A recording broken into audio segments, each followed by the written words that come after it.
Hello and welcome. I don't think we've done this in a little while. We've got another cast and... Wait, what the... Oh, we gotta fix this. Alright, there we go. I don't know how that happened. Sorry about that. But I was gonna say, we got another cast in Alchemy League Season 10, and apparently it's been so long, my porthole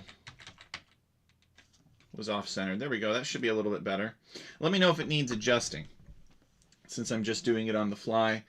We've got Alchemy League Season 10 here, as you can see from the banner. It's an Age of Empires 2 1v1 competition. It's hosted by me and the rest of the Alchemy community. And it's all about the custom maps, basically. And, you know, custom maps are very complicated, and there's elaborate processes to get them. And we've come a long way. We've been doing this for 2 years now. And every once in a while, generally once a week, not too often, you know, I don't ever expect to be a big name in streaming. I just don't have the charisma for it. But what I do have is a lot of experience in analyzing systems and designing processes. So every once in a while, you know, we got this really great process, and it's inclusive and it's fair and everything. Like, it's really hard to punch holes in the logic of the process itself, unlike other map contests for Age of Empires 2 and leagues that feature custom maps for Age of Empires 2. So what we do is I'll generally cast 2 sets once a week. Maybe I miss a week or two. Anyway, and just kind of show you what the players are doing, what the general maps are. I try to pick a different map for every game. So each of the sets are, or try to pick a different map for every set, so that no maps overlap between the 2 sets. 2 sets, they're play L2 or play L3, whichever one the 2 players prefer. You know, it's whatever they mutually decide upon. The scoring system can handle it. And then at the end, their performance is not evaluated based on raw number of wins, because if we did something like that, then you could have some 2K5 player show up and just crush everybody and just win every time. No, the performance is evaluated based on the win rate that you are projected to have compared against the win rate that you actually achieved.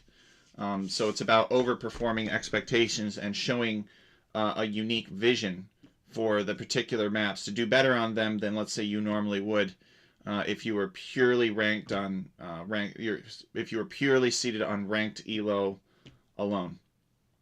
Because that's really what we want to do. We want to separate the skills that make somebody good at Age of Empires from the skills that make them good at strategy. And that is not something that really any other competition does, as far as I know.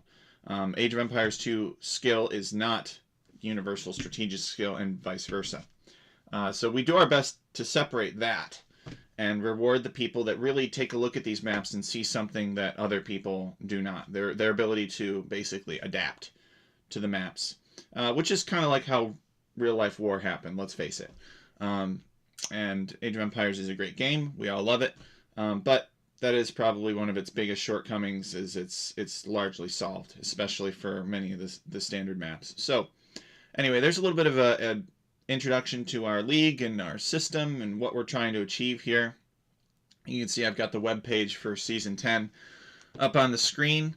In this case, we're on Sprint 3. We got 26 registrations for Sprint 3. And the sets that we're going to cover today are going to be Jasuki versus Jasuni. And I picked this one just for the tongue twister. And then we're going to do Flying Mouse versus Adja Omar. So Jasuki and Jasuni are down here at seeds 25 and 26. And Flying Mouse and Adja Omar are over here at seeds 16 and 19. So Flying Mouse seated in at upper 1500s. Adja Omar seated in at lower 1400s. Flying Mouse is from Germany, and Adja Omar is from Mexico. Jasuki is from Spain, and Jasuni is from the United States. And I try to learn about all these guys that join, you know, just because they're not expendable, fungible resources. These are real people that, you know, have a passion for custom maps, and that's kind of rare in our community. A lot of people like to thump their chests and say that they're Age of Empires 2 philosophers and then go on and repeat the build orders that they learned watching a pro player on the same maps, right? So we really respect the fact that these guys are here, and regardless of what happens, I always say this, these guys are elite dangerous as far as I'm concerned. So the map draft, basically what happens is they pick the map of the particular round, and then they take turns discarding maps until nothing remains, and then additional games are played in reverse order of the discard. So Jasuki picked Bear Valley because that is the map of the round. It's required to be featured that round. That's part of our compensation for the creator. And then they took turns discarding maps until only Spring Hills remained and only Kubu remained. So they're basically going to go in reverse order. So if they play 2 games, which they have to, the next game will be Spring Hills, and if they play 3, the next will be Kubu. And same with Flying Mouse and Adja Omar. They're going to play Crater of Doom first because that was required for this particular round, and then Shogun, and then Spring Hills, and then Bluegill, and etc. So Civilization Draft, I don't really care too much about the Civilization Draft. I have different players being like, oh yeah, do it this way. You know, it doesn't matter to me. I'd be like, okay guys, sure, whatever you want. I'm in this for the maps. So what we do have is I generally do want a lot of civilization variety. And so there's a ton of bans at the beginning. I think it's like 12 or something. And then they each globally ban 4 civilizations. And then they pick 3, snipe 1 from each other, and then pick 3 more. So nothing too fancy there, but you'll get to see that Jasuki and Jasuni. So Jasuki has the option of Franks, Hindustanis, Wu, Koreans, and Malay. Jasuni has the option of Italians, Tupi, Bengalis, Bulgarians, and Lithuanians. I don't know what they're going to play on which maps, but that's what they are. There. So, for Flying Mouse and Adja Omar, Flying Mouse has Chinese, Malay, Italians, Armenians, and Sicilians, and Adja Omar has Berbers, Vietnamese, Ethiopians, Huns, and Vikings. I mean, honestly, I would do random civ every time, but the players just hate it. They don't like random civ. And I figure the maps are hard enough, we might as well let them choose. But as far as I'm concerned, it's random. Like, I'm not, oh, you know, this Chinese civ, this is going to be really good on this map, and try to prognosticate that. Now, if we happen to see the civ on that map, you know, there will be discussion about why they might have picked that civ for that map. But as far as I'm concerned, or why it might be good for that map, or bad. But as far as I'm concerned, the civs are random. I don't care. I just like to see these guys try out new maps and show us different strategies and such. So that's what we're going to jump into now. So we're going to switch the modes here into the game screen share. We're going to work our way up from around, you know, 1100 to 1200 here. And we're going to see Jasuki versus Jasuni. So let's go. All right, so right now we got Jasuni opening with the 2-house strategy. No, I'm just joking. That's not really a strategy. Everybody does that. All right, let me see here. Let me click on these banners to get the production queues, and let me click on this to get the population and the villager count here. So we see Bear Valley. We see kind of like a spring or a fall version with some light snow. This map was made by Zetnus. It was not made for Alchemy League. It was made for the puns, if you can bear that. And it was submitted to another map contest, and well, we were looking for map submissions for Alchemy League Season 10, and Zetnus graciously agreed to polish this map up for us, because Alchemy's standards for maps are a little bit higher than other communities. We check for certain things. Hey, Cookie Pirate! Welcome! Yeah, I know. I mentioned that earlier. I picked this one just because their names were phonetically very close. Welcome. Cookie, we gotta play some games sometime. We gotta play some Civilization. I don't care if it's Civ 3 or Civ 6 or whatever, but that's always fun to do with you, man. I hope you've been doing well. So, we're looking at Franks here versus Bengalis. Now, I understand the Franks pretty well. The Franks have a berry picking bonus. So if we go over here to Jasuki and we hover over this, we can see foragers work 15% faster. The map is generally open, right? But the players start kind of far apart. So, you know, like a berry picking fast castle into knights could be pretty strong, or maybe castles around the berries could be pretty strong. Franks are, I don't want to say they're a one-trick pony, but they are pretty predictable much of the time. You can see that Jasuki grabbing a boar here. Hey, Jasuki! Yeah, I figured it had been for you. But, you know, yeah, I just, oh, Jasuki's here. Hey, Jasuki, welcome. Yeah, so they're both just luring in their boars. That's nothing too crazy right now. Let's go take a look at the Bengalis. I was going to say something, I forgot what it was. So the Bengalis just have strong economy in general, and they got good monks, I guess. Maybe Jasuni is planning on doing the monks, or maybe he's going to do the Rathas. I'm not exactly sure. I think Bengalis they're a newer civ with one of the Indians DLC. Hey, Cookie Pirate. Yes, we did get some storm damage.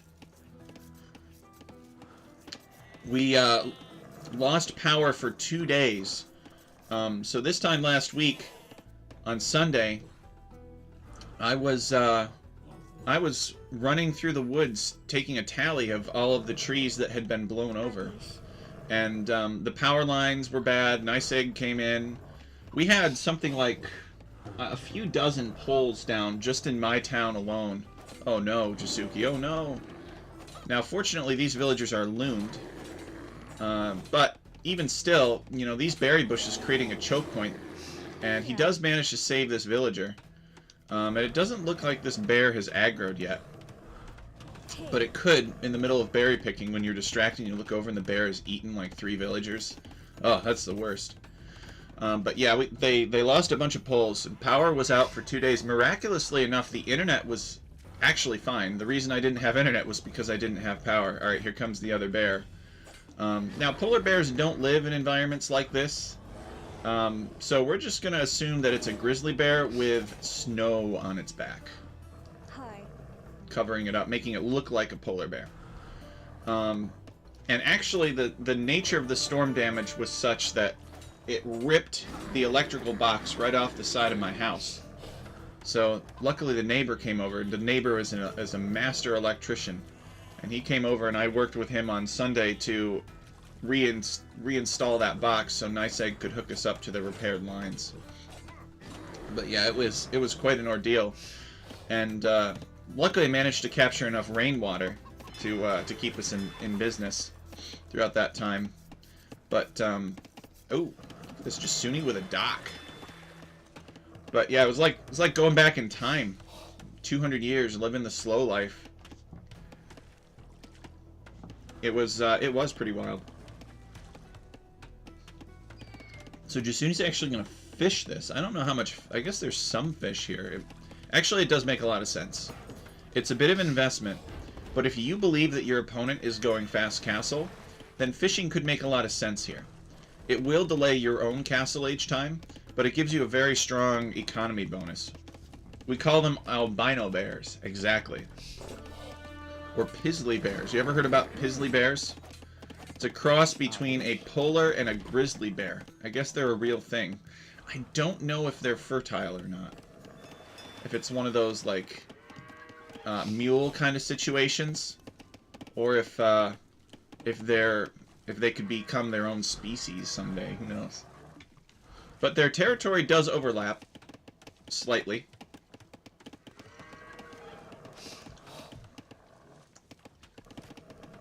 What else was I going to say about the storm damage? Oh yeah, so I went out back, and this time last Sunday, because I didn't have internet, I was doing an inventory of all the trees that had gotten blown over, and in the back of my 20-acre property, as Jasuki finds this, he might want to attack it. Let's see. Jasuki discovers the dock, which I think is a big deal. So he's going to want to be very cautious, because this dock This dock could equal demolition rafts, right? And demolition rafts could blow up villagers, and it's just a mess. Now, does Jasuni know that Jasuki is over here? No, he does not. But Jasuki does not know that. So, if you're Jasuki, you have to proceed with extreme caution. So there are something between 60 and 70 trees down my 20-acre lot. Many of them, like, in the front house and yard area. The devastation was quite... they call it a microburst. It was like a little mini tornado piece that descended upon my house and knocked over a bunch of trees. There were dead trees that didn't get knocked over, and there were young, healthy trees that did. So it was very hyper-localized. And about a third of those knocked trees, those trees that have been pushed over, are black cherry. About a third of them are maple. And the remaining third are pine, locust, maybe an ash or a beech tree here or there. It is a good bit of wood. So we're going to have a salvage logger come and take a look at them. Possibly set up a portable sawmill. Just great, you know, just one more thing that I need going on right now. That forest is, for whatever reason, it's very easy for trees to blow over back there. It's kind of unfortunate. Every time it seems to be recovering from the previous logging or blowing operation, something like this happens. But it could be a nice chunk of change. We'll see. What I need is I need to hire some of these villagers to come and clear it out. I mean, look at how efficient these guys are. They've already eaten about a third of this forest, and it's only been less than 10 minutes and less than 15 minutes into the game. All right, so Jasuni has a barracks from the Bengalis, and he's got himself a dock, but he hasn't built the rafts, which makes sense because Jasuni does not know that Jasuki is down here. I mean, Jasuni should probably assume that he is. Like, this is a golden opportunity to make a raft and blow up a bunch of villagers. In fact, I'm going to say it now. Jasuki, don't spoil it if you're here, but if we don't see a demolition ship or a demolition raft on a bunch of berry pickers, then I'm going to be a little disappointed. People love the demolition raft. Alright, so Jasuni's building a blacksmith as well. He has reached the feudal age. Jasuki's actually halfway up to the castle age himself. Let's compare economies here. We see Jasuni has a much larger economy, but Jasuki is going to be in the castle age first. So Jasuki will kind of have a window in which he could punish Jasuni's greed. Look at this greed here. Look at all these defenseless fishing ships that are just sitting here taking free resources, and Jasuki is just letting it happen. Even though he knows about it. Jasuki scouted it, right? He knows that this is here. But he has not been aggressive yet. But I think he's about to get aggressive because he just finished a stable. And Jasuni's scout getting information on this stable, which is kind of bad luck, and surviving, which is bad luck for Jasuki. Now, of course, in Age of Empires, your scout can actually die. And even though he had no way to convey the information back to your townspeople, because your villagers... Oh, actually, he killed him here. That's funny. Alright, so the scout came down here, and these villagers shanked it and killed him. So, what I was going to say, even if he doesn't get away, all of your people are telepathically linked in Age of Empires. And Jasuni really wants to finish this wall. He knows what's coming. He knows that Jasuki is interested in night flooding him. And this scout is here keeping these villagers busy as the first night thunders forward, bringing a bear entourage with it. Alright, looks like the bears finally gave up. And Jasuni prepares a spearman, and he's going to finish this wall off just in time. Look at that. Jasuki not quite there in time. So he decides to go and kill the fishing ships instead. And some bears are helping out, but the bears are actually helping Jasuni instead. Now, these bears should know better, to tell you the truth. I mean, these men are armored and on horseback. But we're still getting ourselves a little bit of a wolf rush here in the center. Look at this. This is a very ridiculous situation. I'm actually gonna screenshot that. I think that's really hilarious. So we'll post that on Twitter a little bit later. Let me just stash that image somewhere. I think that's really funny. Alright, so Jasuke is no longer able to get in. So he's just going to knock on the door. Jasune's going to build unlimited stone walls behind this, probably. Gotta be careful. Yep, alright, well, there's a wall. It's not a stone wall. Stone wall would be better. But maybe he's saving a stone. Actually, Jasune is on stone, so he could afford it. And Jasuke coming this way. Now, Jasune has made a Hulk. I'm not exactly sure what the Hulk is for. Maybe Hulks are good against knights. On paper, it doesn't look that great. It's only got 4 attack. It's got 4 melee armor. So I guess it's got a little bit more armor than the knights, but way less attack and health.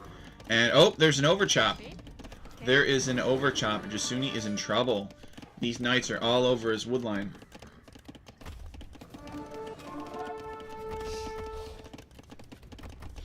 And he's got to withdraw from the stone, too. Even the bears are coming in and joining in the carnage. You know, this map is just gold for the memes alone. You know, notwithstanding the fact that Zetnus made the map. And Zetnus is a competent map creator. Actually, he's more than just competent. He's pretty good. He's got a lot of experience at this point. He's a friend of mine. But the meme value of the map, with the bears joining in on the attack, that's pretty funny. That's something that you don't have to be good at Age of Empires even to appreciate.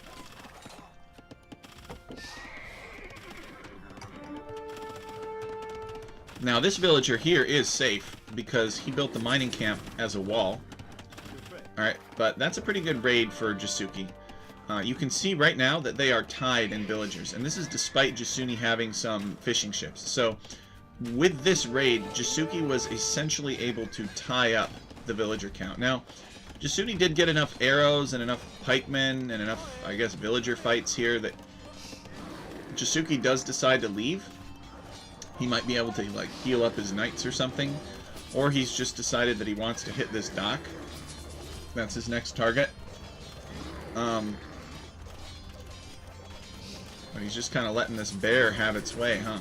Alright, there we go. So he's going to withdraw. I would build a monastery right here. Right here on this island and heal up the knights. Let's see what Jasuke's resources look like. Well, he's on 2 town centers. You see, I disagree with that. I think Jasuke has basically already won at this point. He just needs to build a siege workshop, break in, and kill everything.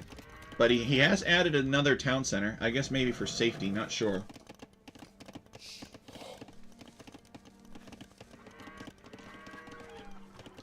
So he's now producing villagers from 2 town centers, and he's got 5 queued up in each, and he has no more knights queued.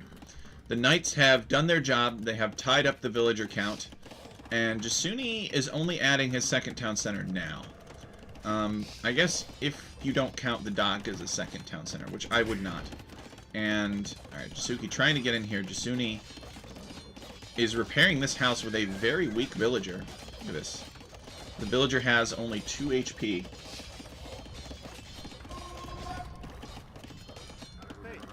And the house goes down. And the pikemen rush in. And Jasuke decides not to engage them, which is probably smart. There's no need to fight this. Fighting this wouldn't prove anything. Oh, alright, well, he fights it anyway. Probably because he forgot. Loses a few knights, and then I guess just decides to fight. Just gonna pick it off. That's not too bad. Just lost a couple knights. Cleaned the pikemen. And now this woodline is not safe. Now, unfortunately for Jasuke, Jasune has built a 2nd town center on wood, so he cannot deny wood for any longer. And Jasune is going to build a castle here. This is a great castle location for Jasune. It would have been a good castle location for Jasuke. However, Jasuke just didn't get around to it. He prioritized other things. But, you know, maybe Jasune didn't know that, and he was afraid that the Franks would build a castle here. Now, the vision on knights is notoriously bad, but because there's a scout cavalry here with a cluster, Jasuke's actually going to see this. Or not. Alright, he sees it now, but the castle is, it's too late. The castle's going to go up.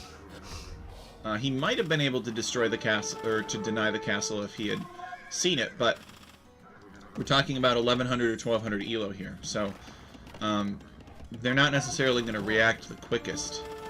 This knight, oof, taking a lot of free damage there. So Jasuke is dialing down the pressure, and he's actually just added one more stable, and he made a few more knights, but not that many more knights, and I guess he's going to leave now. Where's he going?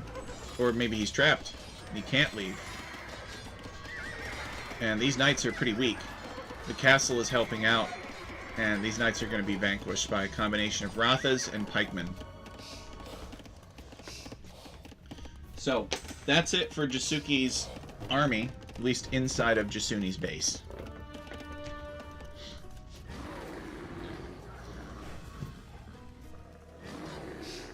So what's left for Jasuke? What does he do now? Maybe he feels like he has a good lead. He has 78 villagers. Let's check Jasune's villager count. It's at 53. So Jasuke lost his army. Jasune actually now has an army of twice his size, but he's behind in villagers. So Jasuke feels, I've done the damage. I'm gonna maybe regroup some knights, or maybe continue to make some knights, while at the same time also booming on 3 town centers, getting as many villagers as possible. So he's taken a sort of a hybrid, moderate approach. And here comes Jasune's army. So Jasune's seeing a window of opportunity here and attacking Jasuke's forward hunters. And he's got some Rathas, he's got some monks, he's got some pikemen, and I think he's going to win this fight. Yeah, I mean, the knights smartly prioritize the monks, but when they do that, the pikemen survive, and Jasuke's going to lose his knight mass here. So Jasuke is going to have to do something a little bit different. He's afraid of the monks, so he's going to research devotion to improve the resistance of his knights to monks. But map control belongs to Jasune now. Jasune with 63 villagers. He's added another town center. So 3 town centers against 3 town centers. And they're here joining in on the fight. And this is a defensive Frankish castle. It might not be in time, though. We'll see. So the foundation lights up as it's constructed. Jasuke has a few knights here to buy himself some time. And in my judgment, does not have enough villagers on this foundation. Jasune sees it, and he sends some more troops there. And he wants these Rathas to attack the villagers and kill them, to deny the castle. Now, unfortunately for Jasuke, you can't really wall out the Rathas, right? Because they can just switch to range mode. And this castle is denied, which is very unfortunate for Jasuke. He still has a villager lead, but not as much as he had before.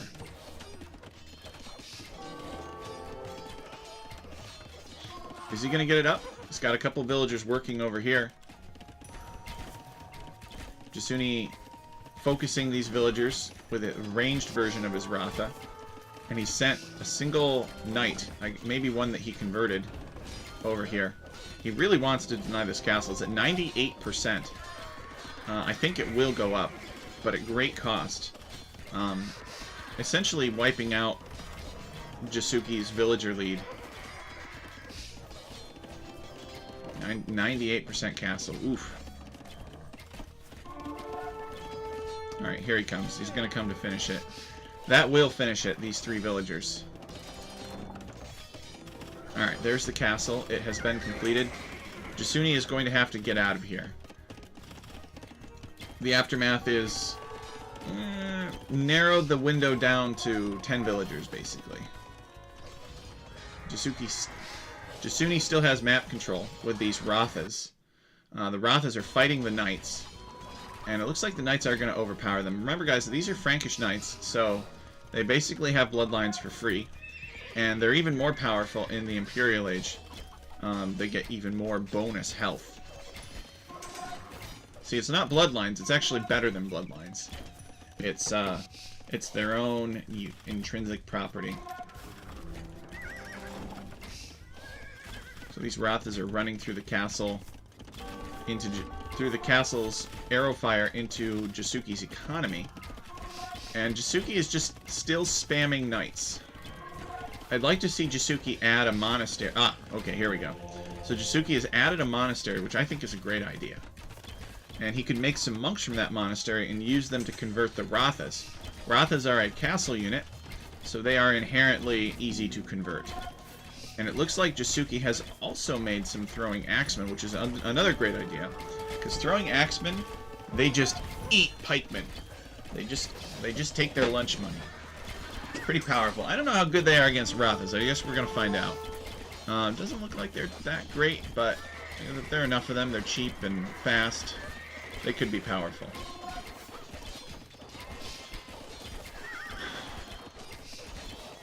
And he's going to whittle down these Rathas here.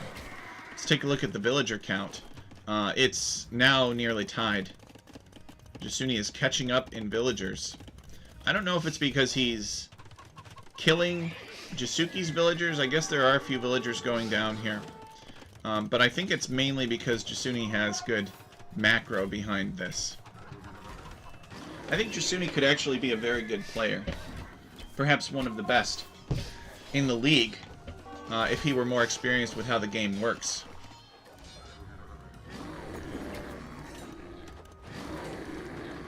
If he knew, you know, and he's got some good ideas too.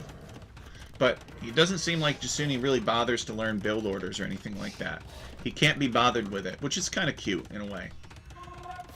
I kind of like that, you know? Some people really make the game about math.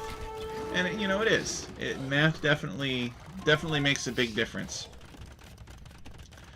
But it's not entirely about that. Alright, so Jasuke has managed to clear up his base. He's got a little bit of an army here. And they both have kind of retreated to safety. He can't push in on Jasuni with this castle here. And Jasuni can't really push in on him anymore. Because he's got enough of an army to protect himself now. And it's basically, they're both at 100 villagers. Jasuke actually has more military. He's got 24 military. Jasuni only with 12. And Jasuni is imping. So, I don't know what the Bengalis do in Imperial Age. Oh, what's this? Bearded Axe is coming in for Jasuke. So, Bearded Axe will improve the range and attack, I believe, of his throwing axemen. So, could it be that Jasuke intends to go throwing axemen long term? They have 3 plus 2. I don't really understand why you would make throwing axemen against the Rathas, though. But maybe he's very worried about pikemen. And he knows that the throwing axemen will kill pikemen decisively. So if you're Franks, what do you do against the Rathas? I think you just overpower them with paladins, right? Or cavaliers. Let me know what you guys think in the chat. What is the Frankish answer to large numbers of Rathas? Is it just mass monks? Is it mass cavaliers? What is it? The elephants are here. Now, the Franks get halberdier, I believe. Yeah, they get halberdier. And Jasuke, it looks like, is actually... No, he hasn't researched it. He couldn't have researched it. He's not Imperial Age yet. Neither of them are. So Jasuni retaking the center with an army that is a combination of Ratha and Elephant. And these two units cover each other's weaknesses quite well, I think.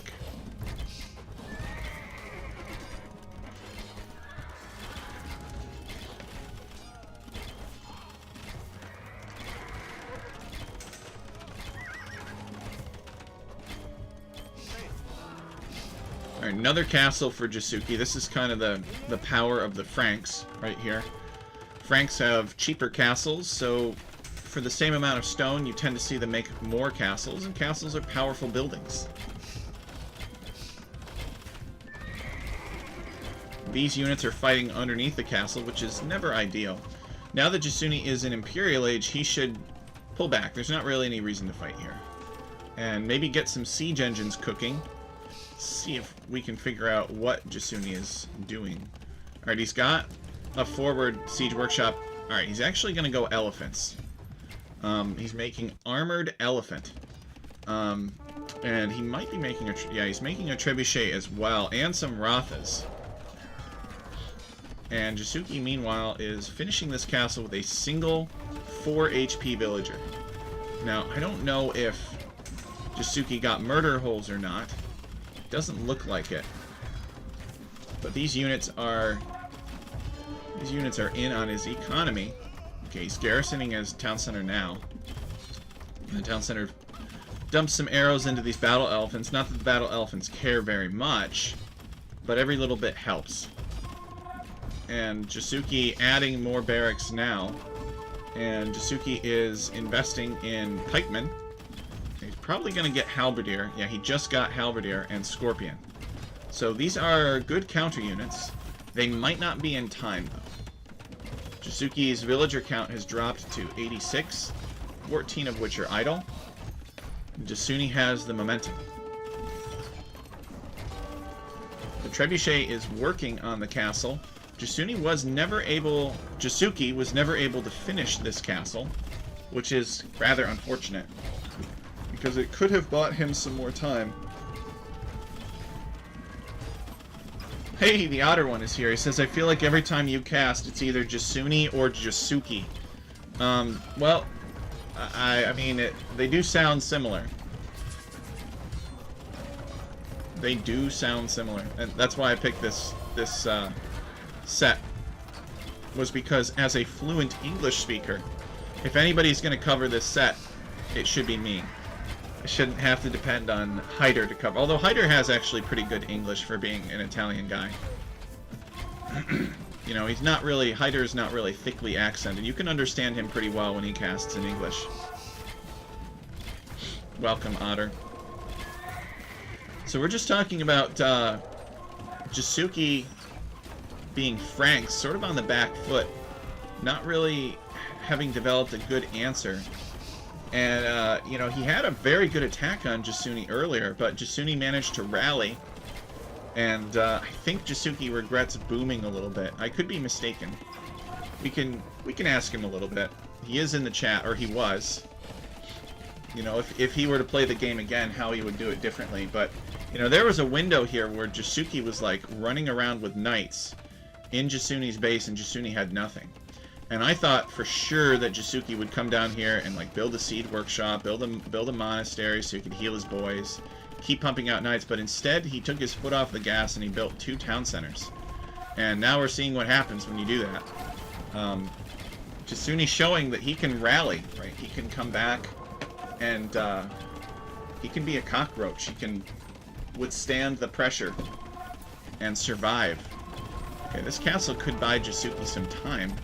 Let's see. Actually, Jasuki managing to get back up to 100 villagers, which is not trivial. Jasuki's at 130 villagers, and he's basically stopped.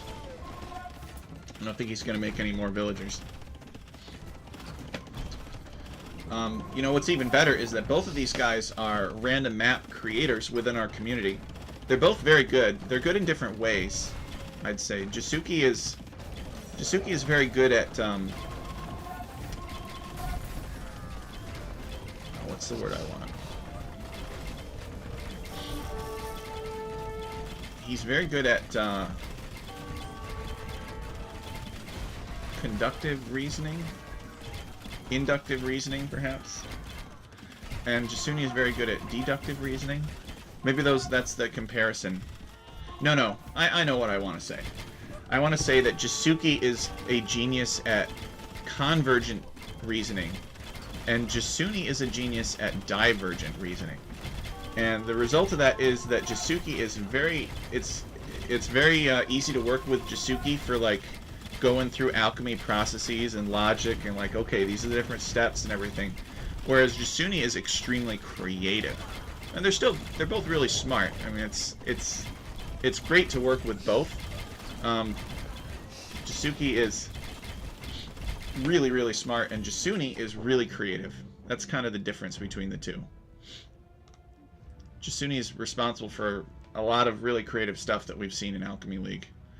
And Jasuki calling the GG. He's very impressed. Yeah, so am I. Jasuni had a nice rally here. I don't necessarily know about that. I think anybody being an Alchemy League is not necessarily a meta player, but it's just my observation. I don't want to offend anybody, or I want to be careful here what I say, but it's easier to work with Jasuki sourcing the maps, but Jasuni has higher highs and lower lows, if that makes sense. And, you know, organizations are full of all kinds of people like that. All right, let's take a look at the statistics. Yeah, look at this KD from Jasuni here. This KD is the reason why he came back. And 13 buildings destroyed. 3 units converted. Largest army of 48. Jasuni showing us the power of the Bengalis, both in their eco and in the units that they have available. Collected more food, wood. Jasuki collected more stone, which makes sense because he's the Franks and he wanted to build castles everywhere. Jasuni collected more gold. Jasuki faster castle. Like, look at the difference in this castle age time here. That's pretty distinct. This is a big advantage. And Jasuki used it, right? He did catch up in villagers, and he basically tied. But then he decided he wanted to do more of an eco approach instead of just finishing off his opponent. So Jasuki with 3 castles, and Jasuni boomed up to 130 villagers. I can see the timeline here. Like, look at this. There was a time when, like, Castle Age, you know, 30 minutes into the game, Jasuni is, like, on the ropes. Jasuki is everywhere. And then slowly after that, Jasuni comes back. Jasuki's in the chat. He says, stopping the pressure was my biggest mistake, I think, especially against Jasuni, who always keeps fighting. Well, you know, it's tricky because people like to play very conservatively, very safely. You know, they like to step back and say, all right, I've done the damage I need to do. Let me just, you know, get my house in order, get all of my town centers working, get a big villager count, and I'll overpower him later. But Jasuni surprises a lot of people because a lot of the low elo legends like have terrible macro and stuff like that.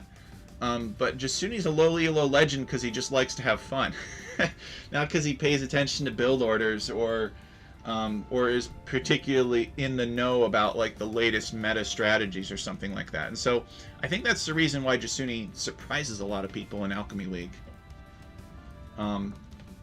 So Jasuki's underestimation of Jasuni is by no means unique. But we'll see. I mean, maybe he'll make a comeback here. Our next map is Spring Hills. Oh boy. All right, so maybe Jasuki will give Jasuni a lesson on Spring Hills. So Spring Hills was actually made by Jasuni for Alchemy League. These are the kinds of things that only Jasuni can dream up. Like you have 4 towers, and your resource is actually wood, and basically it's kind of tricky. You could go for the fast castle. I mean, the towers reasonably protect your gold and your stone, but this wood line is brutal. Your opponent really could, with archers or with at least with a tower, maybe even with archers, deny your wood line, and then your next closest wood line is like 30 tiles away. And so it's painful. So we've seen people take a different approach to this map. Jasuki is playing as the Wu, which I don't really understand. Well, I mean, I understand it, but I don't know much about the Wu. So let's take a look. They're one of those new Chinese civilizations. Military production buildings and docks provide 55 food. Wait, what? Infantry regenerate. Hei Guang cavalry +2 attack in Imperial Age. Careening and dry dock are free. So they got a lot of very weird bonuses, it seems. I don't know what they're particularly good at. Maybe they're an archer civilization. I think I've heard somebody say they were an archer civilization. Maybe not. Let's see. Looks like they have kind of an open archery range, right?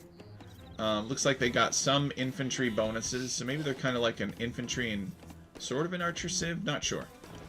We'll see what Jasuni does with them. Now, the Lithuanians I know quite well. They were introduced while I was still playing the game, really. And the Lithuanians, they're good with cavalry, right? People love the Lithuanians. They get attack bonuses on their cavalry for every relic that's collected. And so Jasuni playing as, yeah, Jasuni is the Lithuanians. Their spearmen and skirmishers are faster. Their monasteries work faster. And I think they get, yeah, each town center provides plus 100 food. So they get some bonus starting food. And that can be really useful for going, like, lightning fast castle. I don't think Jasuni will do that, though. I think Jasuni will just maybe go scouts. He likes going scouts. But I think he'll probably fast castle.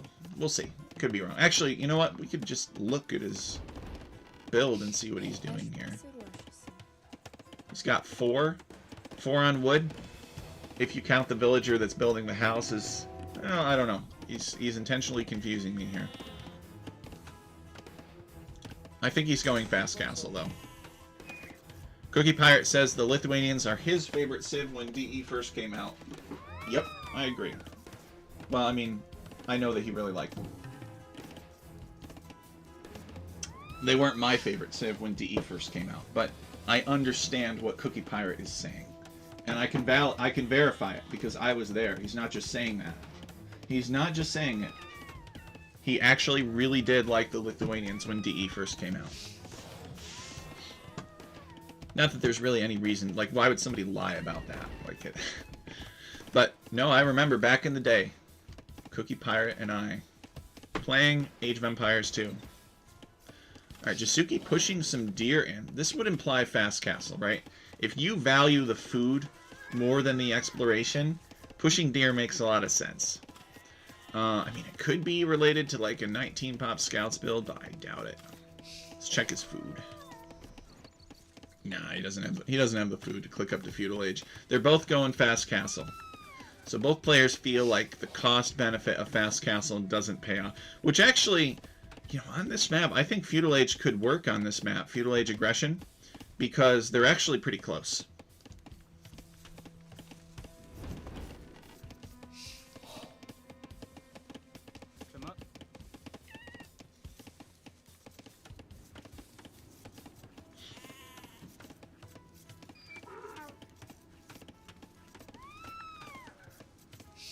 They're actually pretty close. So, let's see. 4 villagers chopping wood. Bunch more villagers chopping wood. Jasuni, where's he going? Where are these villagers going? Is he going to go build a mill on these berries and take some Arctic hares? What? Arctic hares don't belong here. Arctic hares don't live anywhere where trees live. Maybe these hares are just covered in snow. Alright, well, he better hope that Jasuki doesn't find this. He probably has a pretty good idea that there are no scouts coming or anything like that. Let's check the fog of war. So Jasuki has not scouted his opponent, and Jasuni has scouted Jasuki. So Jasuni knows where Jasuki is. This kind of looks like auto scout here. Maybe not.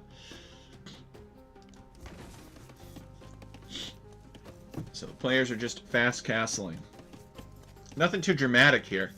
For next season of Alchemy League, which is hopefully going to be based on the French and Indian War. Hopefully we don't lose any more maps and I don't have to cancel it. But during situations like this where the players are fast castling, we'll just dig into the lore of the location. We'll be like, and this map represents this, and then talk a little bit about history. That's kind of what I want Alchemy League to be. You can't really teach history through Age of Empires 2 maps, but, you know, you can kind of connect stuff and at least give very high-level introductions to interesting periods of history. And I think that's sort of consistent with the mission of the developers of Age of Empires 2. Like, they really want to lean into the history thing. And we have a very unique tool that they don't have, which is the ability to source thematic map pools without like massive attrition and burnout. They could source map, like they could put up $2,000 or something for a map contest right now, and they could get, you know, 20, 30, 40 people submitting to this map contest, maybe 10 maps or something like that. 3 different people made 3 different versions of Ticonderoga. 3 different people made 3 different versions of Monongahela. 3 different people made 3 different versions of Quebec, and, you know, all these different famous battle sites of, in this case, as I gave an example, the French and Indian War. But what would happen would be, people would be pretty upset, right? They'd be like, hey, you know, I made this and all I had to do was change the gold, and you're telling me that that means the difference between my map being featured and this other person's map being featured? Or they'd end up with 16 of the same thing and none of something else. And so it's definitely a big logistical nightmare. That's why you don't see it more often. So they both have reached the feudal age. This is 27 or 28 pop for Jasuni, depending on how you look at it. And for Jasuki, it's something similar, slightly lower villager count. So actually, Jasuni's build might have been a little bit clearer, or there may be some eco bonus that I'm neglecting. But yeah, that's sort of the special thing about our community. That's kind of the hope that I cling to, is even though it's taken our community a lot of time, I think, to get recognized, because there's all kinds of paperwork and, you know, things about the process that don't make sense to people at first. You know, we keep doing this long enough and we'll eventually be able to convince people that all this stuff is like there for a reason. That it's there to minimize burnout, to lead by example, to help the creators make good maps that are representative of the location. And when you do something like that, I think you kind of get this magical effect of showcasing a little bit of history and capturing that very elusive historical context that the devs are looking for. So I hope to do that with after Alchemy League Season 11. I hope to do that with Polish maps. I've actually got a meeting with the Polish guys this afternoon from their server, and we're gonna pick out some maps, and they're gonna help me make sure that we define all the things that would make Polish maps look authentic, and then we'll try to find some folks to bid on them. So both players on their way up to the Castle Age now. Jasuki is going to get there first. Jasuni's actually going to get there a little bit later. And what are they going to do with this Castle Age now? Jasuni's back here fighting wolves, and he's building more and more mills. And Jasuki, he relied more heavily on farms. So we can see Jasuni has no farms. Jasuki has lots of farms. So could this mean that Jasuki sees something in Jasuni's map that Jasuni didn't intend? Jasuni's like, alright, I made this map. I know that I put all kinds of, you know, extra food around, so I'm going to go around and get that. I know my opponent is not going scouts or anything. I'm not going to have to worry about scouts or any other feudal military descending upon my berry pickers or bunny killers. And, oh, what is this? Jasuki has made some Jian swordsmen. And I don't really know what this unit is. What's so special about it? Maybe somebody from chat could tell me. Jasuni is gonna maybe discover these Jian swordsmen. Well, yes, because they're gonna attack his hunter. So Jasuni knows that time is out, and he's building a very greedy forward town center. Oh no, Jasuni, do not build this town center. You have no map control. Even if you could get this town center up, it would be so easy for your opponent to build a forward siege workshop here and just siege it. And your opponent is walking around through your town. Jasuni dropping down a second town center on this gold. If you're going to build 3 town centers, at least build 1 on stone so that you can assure better stone access. And these Jian swordsmen are going to attack this tower, and Jasuni can't stop it right now. He just built a barracks. And Jasuni changed his point of view and see if he's making anything from that barracks. Nope. He's not making anything from the barracks yet. Now, these Jian swordsmen, I believe that they originated from these barracks. Yeah, that's the only military production building that I can see. And Jasuni building a couple stables. Alright, so Jasuni's actually going to make knights to fight off these Jian swordsmen. And the Jian swordsmen are going to destroy this forward lumber camp. This spearman is going to, like, tickle them. Yeah, they're like, okay, this is what we call a suicide spearman. He basically comes in, attacks the units, and gets them to attack back, and then leads them into the arrow fire of a garrison town center. And that's what actually does the damage. But Jisuke is paying attention, and he does not fall for it. So now he's going to go and destroy this other tower and give himself a window here. Does Jisuke actually know about Jisune's other town center? He does. So he knows this town center is here. He may come forward, or he may not. He's still just content just streaming Jian Swordsman across the map. The Scout Cavalry. Is that a misclick? I don't know. And Jisuke going to add a couple of houses. So this is a Jian Swordsman rush, where he just goes fast castle into Jian Swordsman. This knight hits harder than the Jian Swordsman, but he's outnumbered. And so the Jian Swordsman kill him. And tower goes down. And so now Jisuke is going to come over here and look around. I feel that he should destroy this tower first before trying to kill the villagers. Because that tower could do a lot of bonus damage that he doesn't need. He doesn't need to be donating health to his enemy. He's down a game. He's got to be careful and play aggressive. So Jisuke, he's got a bunch of Jian Swordsmen in his opponent's base. This guy actually just walking right through. They're kind of like Huskarls, I guess, in a way. Wait a second. So this guy has 5 pierce armor. I'm not really sure how that happens, to tell you the truth. Spring Hills. I need to practice this map, says the Otter one. What are the common strategies? Well, the common strategies are fast castle or like do something to threaten the wood line, and those are the 2 strategies. Okay, so these Jian Swordsmen have dived this town center. Does anybody understand the circumstances that cause these Jian Swordsmen to have extra pierce armor? Wait a second. Yeah, I don't understand it. Let's see if we can figure it out. Why would these Jian Swordsmen have extra pierce armor? Could it be like a group thing, like they're together so they have more pierce armor? Is that it? Alright, the knight's trying to get away, but the Jian Swordsmen overpower them. This town center is injured. I think that Jisuke could add some rams, but Jisuke is afraid of siege weapons. Where's he going? So Jisune ungarrisons this town center. Oh, alright, there's a monk here. The monk just converted a guy. He is a traitor. So now Jisuke is going to come this way. And when these Jian Swordsmen have 7 pierce armor, it's very hard for these arrows to harm them.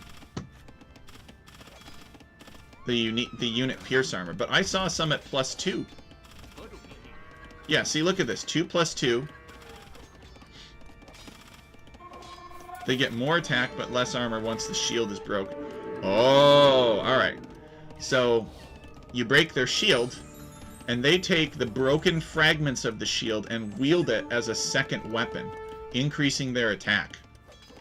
Ah, okay. So the unit, by default, has a big shield that gives them bonus pierce armor. But then, when the shield breaks, they take the shards and use it to fight two-handed. Alright, I understand. Yeah, see how this guy that has more pierce armor has lower attack. Okay, alright. I'm all caught up now. It's like a Huskarl, but you can train it from the barracks immediately. Alright, so these Jian Swordsmen storm this town center. This greedy town center that Jisune built. And they eject the villagers. Jisuke leaves a few more swordsmen here to finish off the town center and then chases down some villagers. And, yeah, this town center is going to go down. So that's probably why he feels he doesn't need siege weapons then. It's because these guys have extra pierce armor.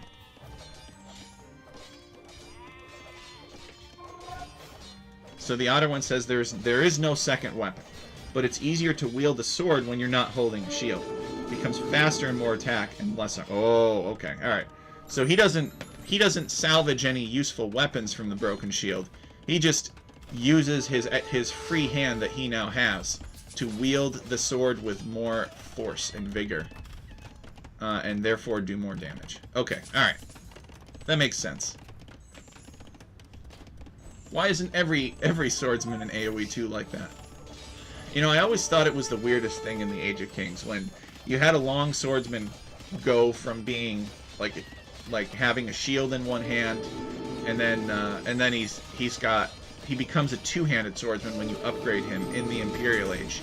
And despite that, despite no longer having that shield and having two hands on a single sword, he now has more pierce armor, despite losing the shield.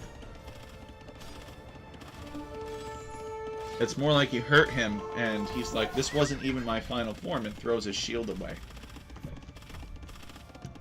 So what is Jasuni doing about all these John Swordsmen? You know, he seems like he's making some monks and trickling the monks in piecemeal, but I think Jasuni is pretty dead. He's going to have a hard time coming back from this. Now, what would you do? Scorpions are a good call. Scorpions are very toxic to swordsmen, regardless of how much health they have. You got a good group of like 5 to 8 scorpions, and these John Swordsmen don't want to have anything to do with that. But you got to build a siege workshop and build 5 to 8 scorpions, and that's not easy. Could you build archers? Maybe, but you know, this is a lot of pierce armor.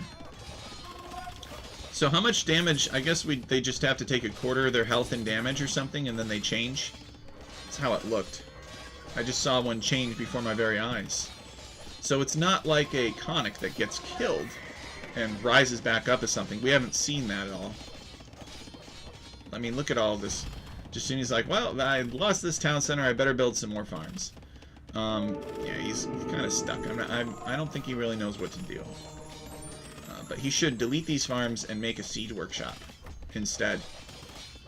Let's take a look at Jasuni's resources. Maybe we can see why. Yeah, he's got a ton of wood. I guess it doesn't matter. And he does need food. So that explains the villagers. Does he have a market? He doesn't have a market. A market could help him stabilize his economy. And he's got some monks getting some conversions, but it's just getting overrun. Knights or longswords counter them. Yeah, I guess that's true. They're melee units. And the knights and longswords are melee units, and these guys don't have the best melee armor. But you just need a good mass. It's supposed to be that they use the shield to get close to archers and then murder. Ah, that makes sense.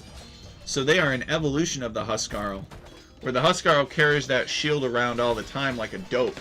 And these guys only use the shield to get close, because once they're close, they don't need it anymore. That makes a lot of sense. These guys are probably laughing at Huskarls for carrying the shield around all the time. Alright, so we get to see a funny resignation notice from Jasuni. Forsooth, mine cat ignores mine orders. What? The cat?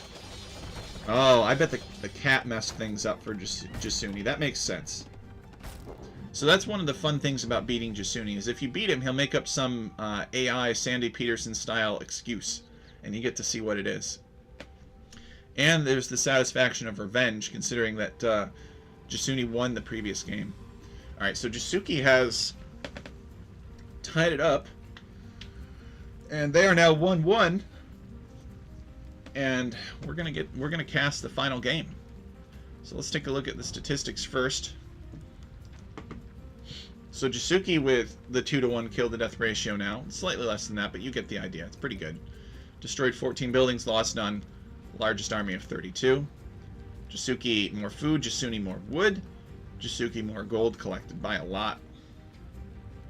Otter says, I want to play him just to hear 3 excuses. Well, you can play him. It's just not going to play him in Alchemy League. Unless he gets really good. Or you get really bad. Don't do that. Don't get really bad. You trigger the Elo tanking flag. So Jasuki, better feudal and castle age times. He definitely had a plan here. Jasuki defeating Jasuni on his own map. That's pretty special. I like to think that we could count that as 2 wins, but you know, it's against the rules. But it would be a fun rule. You know, if the map creator plays and they win on their map, or they defeat the map creator, they get a bonus point or something. That would be ridiculous and unprofessional. But it'd be funny. Alright, so Jasuni with 2 relics captured. Jasuki with 47 villager high. Neither one really had the chance to boom much. Jasuki didn't try, and Jasuni didn't get the chance. You can see Jasuki's extermination of Jasuni's town.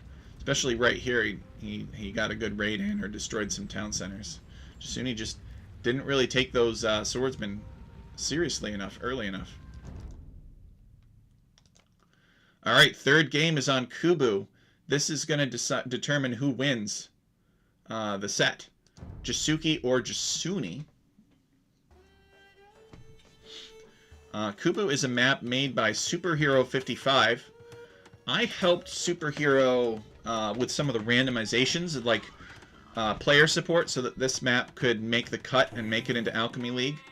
The map now supports a variety of rotations, like, look, this is like a slight angular rotation. So it's got a little bit more variety, because you could be tucked away in the corner, or you could be tucked against the edge. And it also supports up to 8 players now. So it's, we worked on it together, and I helped him out with that part, and he did the rest.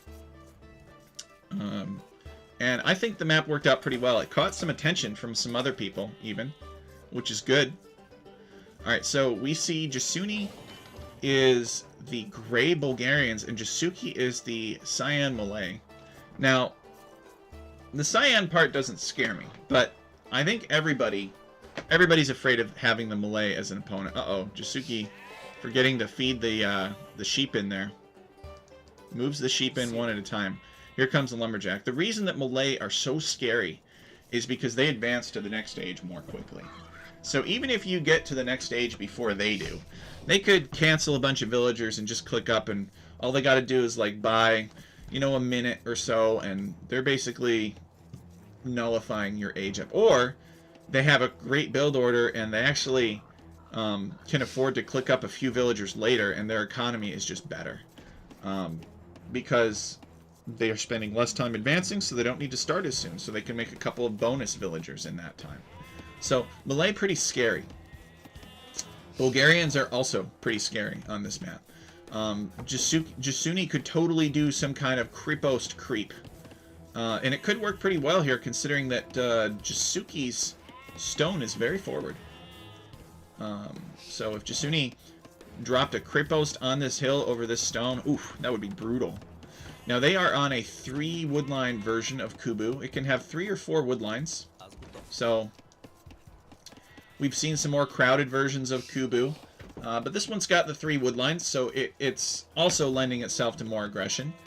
I think Jisuni's map is a little bit better. His stone is in the back, and he's got kind of a side gold here. He's got big palisades. And, you know, we haven't really seen many people come out here and stonewall this. I think it'd be pretty straightforward to, like, wall off half the map. But they don't really do it. We don't really see it happen. Now, you got these bonus resources, some stone or some gold, in these extra lands here. And you can scout and see what they are. So, we go to Jisuni's point of view, although he hasn't scouted to see what is where. But you want to go out to those eventually, if you have the time, if you survive long enough. So Jisuni, the Bulgarians, has Jisuni found his opponent yet? He has not. He's kind of looking around. He probably doesn't really want to look too hard. He probably figures it's close to a mirror setup. And Jisuke has been pushing deer or something. Where's Jisuke's scout? Did Jisuke not get it? Alright, yeah, he's been pushing deer. Alright, I was worried for a moment that he didn't get a scout because I didn't see it. Alright, so Jisuke, again, doing probably a fast castle type build. He's got 4 on wood, so Jisuke is going to go fast castle as Malay. And it's either going to be a very rich fast castle, where he has a ton of stuff when he gets in the castle age, and he can afford a lot. Or it'll be a lightning fast castle. One of those two. Either way, it'll be good. It'll be good if Jisuni doesn't screw it up in some way. But Jisuni has been known to mess with people's plans. In a previous season of Alchemy League, he had a pretty devastating archer rush as Saracens, and then people learned about it, and we haven't seen Jisuni do the archer rush that much anymore. I think it could also be that Saracens are just banned whenever he is playing, because people know of his reputation as a Saracen archer rusher, and it scares them. This goat can't decide. Alright, I think the Ibex cannot make a commitment to run underneath the town center. Alright, the village, I guess that's good enough, right? That's good enough. Then we see 4 villagers on wood for Jisuni. So Jisuni is probably going fast castle as well.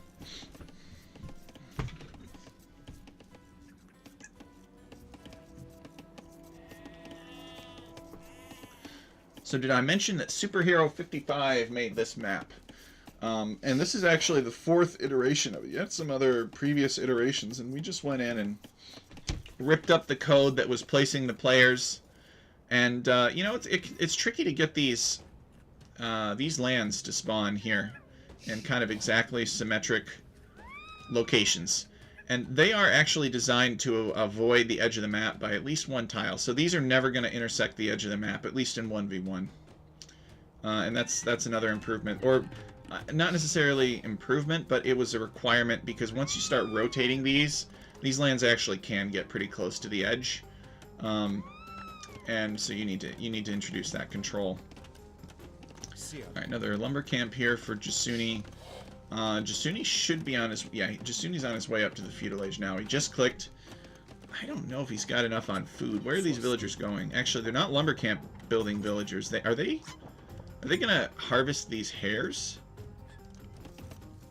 That's a little bit greedy. No, they're gonna lumber camp this. Alright, that's somewhat even greedier. Jasuni seems to like to play a little bit greedy. And at this elo, you can kind of get away with stuff, right? Because opponents tend to not have as good a scouting. Jasuki is only just getting out here now. And he's just scouted the front of Jasuni's base. He hasn't gone around.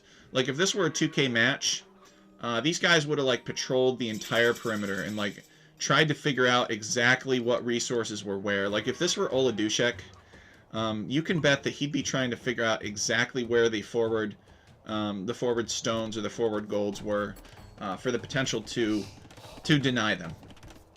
But one of the things that I like about casting the lower elo guys in our league is, number one, it kind of, you know, inspires them. Not, you know, these are not guys that are used to having their games casted, and people appreciate that kind of thing. They like a little bit of the spotlight, a little bit of the recognition, maybe a little bit of feedback from. Maybe not somebody that's necessarily any better, because if I played in my own league, let's be honest, I'd probably just get destroyed. I would do something stupid like Byzantines into fast feudal age stone walls every time, and it would just be so predictable. And if I didn't get Byzantines, then I would just do a different version of it that was slightly worse. So I'm not really, you know, I'm not saying I'm a better player than they. But what I do have is, I do have omnipotence, right? I can see the entire map. And I at least have some experience casting other people on this map specifically, whereas I don't really watch the pro scene at all. You know, you're not gonna see me on any of these big name streams or, you know, at any of these big events. I just don't really care. I don't really have time. What I care about is that we give a unique theater for these players to experience, and I have a lot of fun making them. So that's really what I care about. So I just want these players to have a chance to be recognized for trying something different here. So but I have noticed that if this were a 2K matchup, these guys would be like combing this perimeter, trying to figure out where the enemy's gold was. But you know, Jasuni kind of feels comfortable doing this, and Jasuki's gonna run right by. And Jasuki actually, he actually spots the lumber camp. So if it were just the hares, Jasuni would have gotten away with this. But Jasuki actually finds the lumber camp here, which in my opinion is big.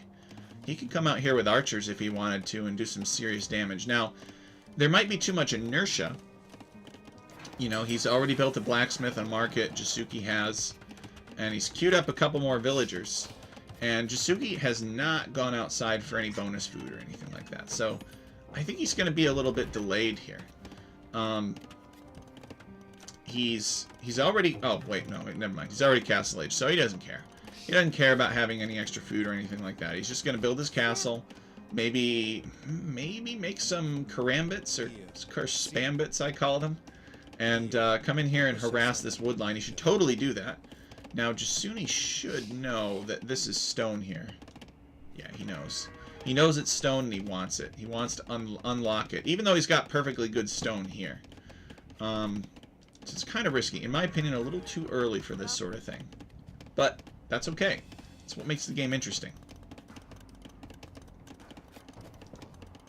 So Jasuki is castle age first, and Jasuki, 30 villagers, I guess it's not that bad. And Jasuni is about to reach the castle age, and basically the same villager count. So I guess Jasuki just got some time out of that. That was really his objective, was to be fast with this castle. And we're going to get to see Karambits running around, so that's exciting to me. I'm pretty sure he's going to make Karambits. And he's making a siege workshop. This is a very conservative siege workshop. I would have built the siege workshop right here. I would have come out with like, you know, like 3 villagers or 4 villagers or something. I know my opponent is not making military. And maybe, you know, maybe a few Karambits just to help out. And I would have built that siege workshop right up here. And it's going to take forever for the siege to lumber forward for Jasuki. Let's see if he's making some siege. He's not making any siege yet, but I think he will. Right? Maybe this was a defensive siege workshop, but I don't think so. I guess he has to consider the fact that Jasuni is Bulgarians, and so maybe he's looking at it like, oh, you know, I'm going to get a Kripos dropped on me. I better have some siege weapons ready. But no, he's making rams. He's making rams, and look at all these Karambits that he's already made. Karambits create so fast. Do they have any armor or attack? They actually do. They have good armor. They do not have any attack upgrades. And Jasuki's going to come right over here and ambush Jasuni's lumberjacking operation, which is a good choice. A little delayed, you know, Jasuni could have easily evacuated this by now. But he is on his way here. And Jasuni is going to see this. He's got a little bit of warning because he has these houses here. And yeah, he sees these Karambits coming, but he's already built a town center here. So most of the villagers are going to be okay. These 2 villagers are going to die. The Karambits are going to finish them off. A Karambit swarm. I don't understand why all of these... I guess they can't really do anything, but these Karambits should totally be like working on a gate or something. Alright, here they are. Jasuki, do not squander this advantage. You have a massive army. Your opponent has 1 military unit, and I don't know where it is, but I bet it's pretty lonely. Yeah, it's right here. It's a single scout, and he is extremely lonely. So break in and cause some mayhem. And Jasuni going to build a barracks here. Jasuki is in, and he could go this way, or he could go this way. He's probably going to make a wrong choice. Oh, no, no, no, no. Alright, so he's trapped. So, Jasuni walls this out. So now you just hit the market here. You just hit the market. Just tear down the market. The market is a good target for destruction. Yeah, this is blocked off by a university. Market's a good building to destroy. It's got economic bonus. Where is that ram? Oh, he's got a bunch of rams. He's got 4 rams here. And he needs to get these rams forward as soon as possible. Could you imagine if this siege workshop were up here? That would just be epic. Alright, these Karambits are going to dive the town center, maybe? Nope, they're going to just try and get through this wall here. Town center gets some free attack on the Karambits, so he's going to relocate the attack to back here. And Jasuni will probably just wall this off. He can't get in. Meanwhile... still making rams. Alright, so he has opened a hole in the wall. Jasuni has actually not been able to wall this off. And the Karambit spam is real. Like, look at all these Karambits here. They're fighting the longswords. The longswords are seriously outnumbered, even though they're individually more powerful. Alright, so the Karambits have opened this up, and they're now running around inside of Jasuni's base. So they need to come up this way and find Jasuni's farms. But instead, they're going to dive the town center, I guess. And fight underneath the town center. And nope, they changed their mind. They're going to come up this way. Alright, the rams are lumbering forward. Will the rams be linked to the Karambits at all? Jasuki is doing this all on 1 town center, so big respect for that. Jasuni has 3 town centers, and he's actually opened up this side, too.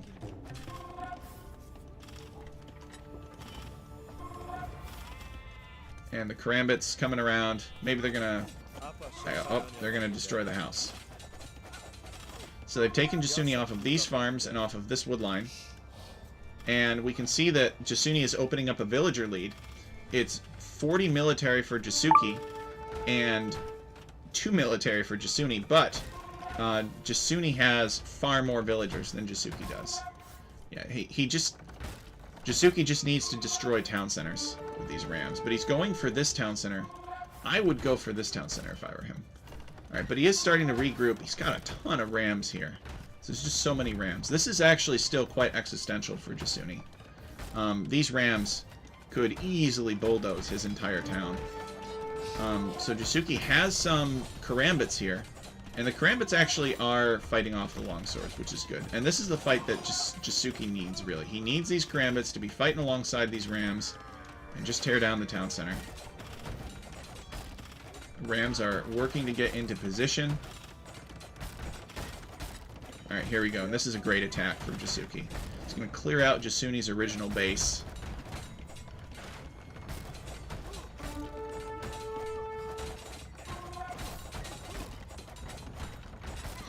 And Jasuni actually gets a kind of a free ram pick off there. Jasuki trying to micro these Karambits into the rams to speed them up. And loses one. Alright, now he's going to hop back into this ram. And I guess he's going to come down here next. No, keep going. Keep going. Jasuki needs to keep going if he wants to get value here. He's behind. Even though he's done a ton of damage, Jasuni is still ahead of him in villager count. And Jasuni building a defensive creep post, his first one. But if Jasuki can shut down this stone mining operation, it might be one of Jasuni's last creep posts. Maybe he won't be able to build more than 1 or 2 more. Alright, so the Karambits swarm this town center with the rams and destroy it. So Jasuni is going to build a Karambit in this, or a creep post in this corner of this pocket. And is he going to get it up in time? Well, actually, Jasuki does not know about that creep post. So he doesn't know that that's there. So this is actually a clever creep post. If Jasuki found this creep post, it would be a very bad one, because he'd just come and kill the villagers. So these villagers are actually going to be able to continue taking stone, because Jasuki does not know that this creep post is here. He's just trying to kill Jasuni as quickly as possible, because the last time that he let Jasuni do his thing, which was in game 1, Jasuni made him regret it. So Jasuni going to build this mining camp now, and Jasuki still has no idea. Oh, nope, he doesn't see it. So if you're Jasuki right now, you're like, oh, I've killed every town center that I can see. So why hasn't my opponent resigned yet?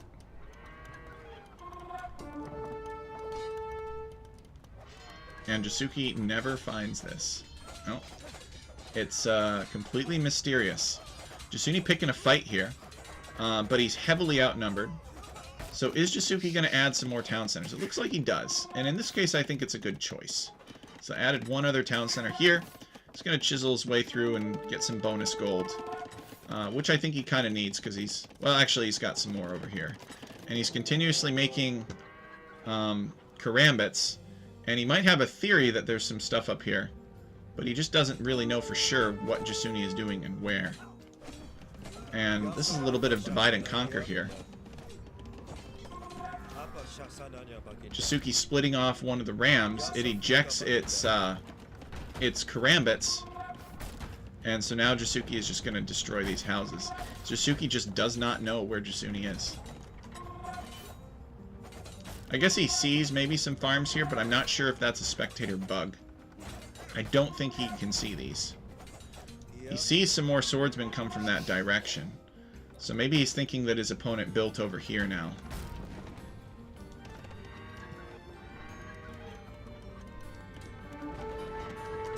He's got to kind of withdraw. Alright, he ejects. This is his main force here, these Karambits. As long as he can keep... Alright, so he spots this Kripos now. And so he knows, I need to get in here and I need to destroy this. So now, Jasuki knows that there's a Kripos here. And he might even know that there are farms here too. So he's got the Rams attacking. The Karambits are fighting. The Karambits outnumber the Conics. But Actually, a lot of karambits go down. The conics are tough. And the Kripost helps out a lot, too. And are the karambits actually all going to die here? I think they are. I think Jisuke is out of karambits. He's not out of rams. He is going to destroy this Kripost. And if this Kripost were denied, then, and these villagers killed, then that would be the last Kripost. But it's not. Because Jisuke doesn't realize that Jasuni, although housed, is still over here taking stone. Got 6 on stone. And Jasuni going to rebuild this Kripost. And Jisuke has to withdraw. He's done a lot of damage. Jisuke actually does have the villager lead now. And he still has more military than Jasuni does. So in this situation, what do? I think as Malay, you maybe mix in a few monks. You could also add some pikes, but the thing about the pikes is that they're not good against dismounted conics. Maybe with the monks you can target the conic directly, and then the dismounted conic can be your conic. Oh no, Jisuke, finish the barracks.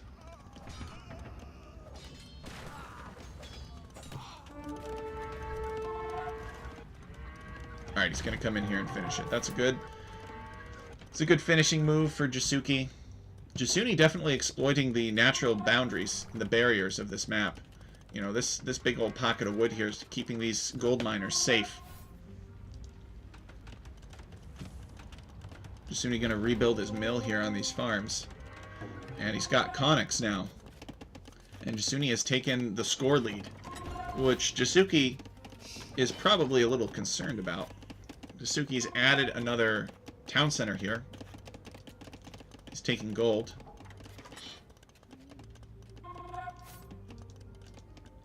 Building up more conics. Sorry, more karambits, more rams. And Jasuni with a counterattack now. Doesn't want to attack here because there's a castle here. But Jisuke sees that, and what do? I guess you charge on with the attack. He's going to destroy this barracks now.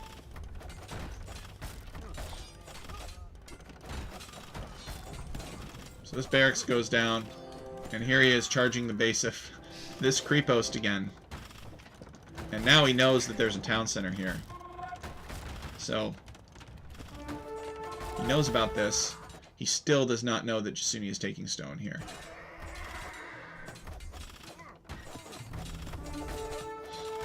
The rams flood the town center. Where's Jasuni's army? Alright, Jasuni's army is coming to save this. I don't think they're going to be in time. They will probably be able to clear all of this, though. And Jisuke just slaughtering villagers, which is probably the right thing to do. He's just going to get overpowered by these hard-hitting conics here. So let's check villager count. Jasuni is down to 34 villagers. And then Jisuke has retaken the lead. But it's close, because Jisuke's entire army was cleared up. And Jasuni going to build a new town center here. So if you're Jisuke at this point, and he may not know it, because he doesn't have great scouting information of the map. But now is the time to go up to Imperial Age. And he's building a university, so he's definitely thinking about it. He's making crossbows, and he's tech switching into crossbows. I guess to help him kill the longswords. Crossbows, rams. His opponent is pretty broke, right? So the opponent's probably not going to be making too much siege to counter these crossbows. But nevertheless, they could be a useful unit. Could eventually go into siege weapons to counter the crossbows. Are the crossbows going to be great against conics? Eh, probably not really.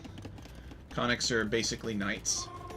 So, but yeah, I think now is the time for Jisuke to go up to Imperial Age, make hand cannons, make bombard cannons. But he wants to do the archers. The archers. Archers and maybe some monks or something? I don't know. But he does seem to have taken his foot off of the gas. Maybe you just stonewall off and solidify your holdings. Although there's a conic here preventing a wall off. I don't know if that's intentional or if it just ended up there accidentally. Misclick and it never got reassigned. Alright, looks like they had a little pause due to lag. Jasuki adding more and more town centers. These conics are going to rush in. I think Jasuki should, like, quick gate this or something. Okay, he doesn't have to. Jasuni going to leave. Doesn't want to charge through the towns, through the castle and through the 2 town centers, maybe 3 town centers worth of arrow fire.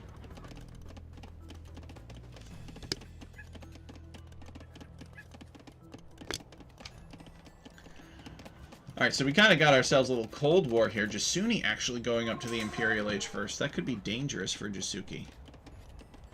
So Jasuni, yeah, he's most of the way there. He only has 40 villagers. But nevertheless, this could be the technology advantage that he needs. Now, does Jasuni have a castle? He does not. He has no castle that I can see. And he's not close to a castle. So what do you do with Imperial Age then, if you're Jasuni? If he had a castle, you could make trebuchets. And potentially siege his opponent. Alright, so Jasuki gonna attack again. Jasuki really wants to finish off Jasuni in the Castle Age. I don't think it's gonna happen. So Imperial Age gives him Two-Handed Swordsman as like a free upgrade, Bulgarians. And Jasuni's gonna win this fight. This is not enough here from Jasuki. The Karambits get cleared. And I think Jasuki surprised, right? Because he brought his opponent down. He killed so many villagers. He brought his opponent down to 40 villagers. And Jasuni still has roughly half the villager count of Jasuki.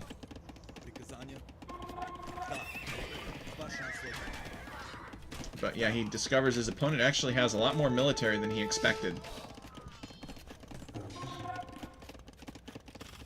So Jasuki's saving grace is that Jasuni does not have siege.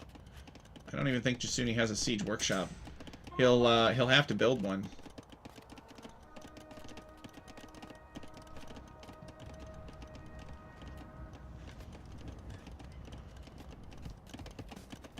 So now what? Now that your army is cleared out, what do you do if you're Jasuki? Let's see. Well, you make more crossbows, I guess. So he's going to build more crossbows. He might get the Arbalister upgrade. He might get Chemistry. He might get Bracer. Oh, actually he can't because he's not in Imperial Age. But he will maybe be Imperial Age soon. It doesn't really look like he's anywhere close. There's no urgency from him. He feels like he's done so much damage to Jasuni that he cannot possibly lose. And it doesn't look like he has ballistics yet.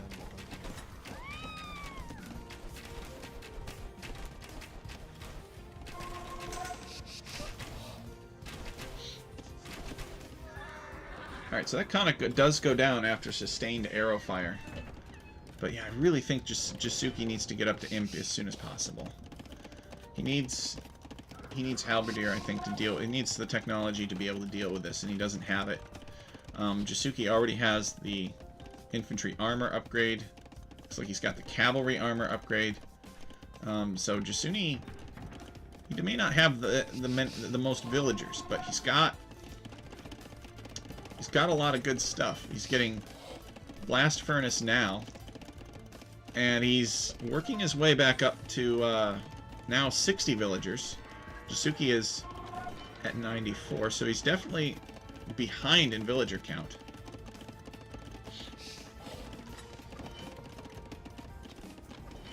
And I guess he's just going to kind of wait here until he's ready to attack. Without these castles, Jasuki would be in big trouble. Now, Jasuni still taking resources over here.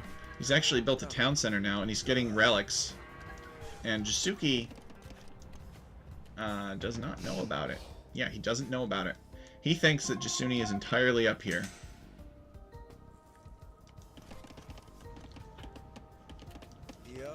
Alright, here comes another ball of crossbows Jasuki has built.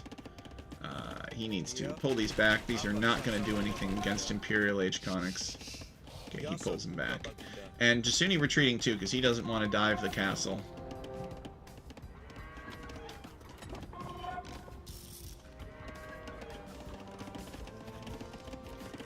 Jasuki housed at 140 population. He'll be throwing down some more houses right here. Kind of wall this off. This map is a semi-closed map, right? It's not only do you have the palisades, but you have these two pockets on either side that are relatively easy to wall.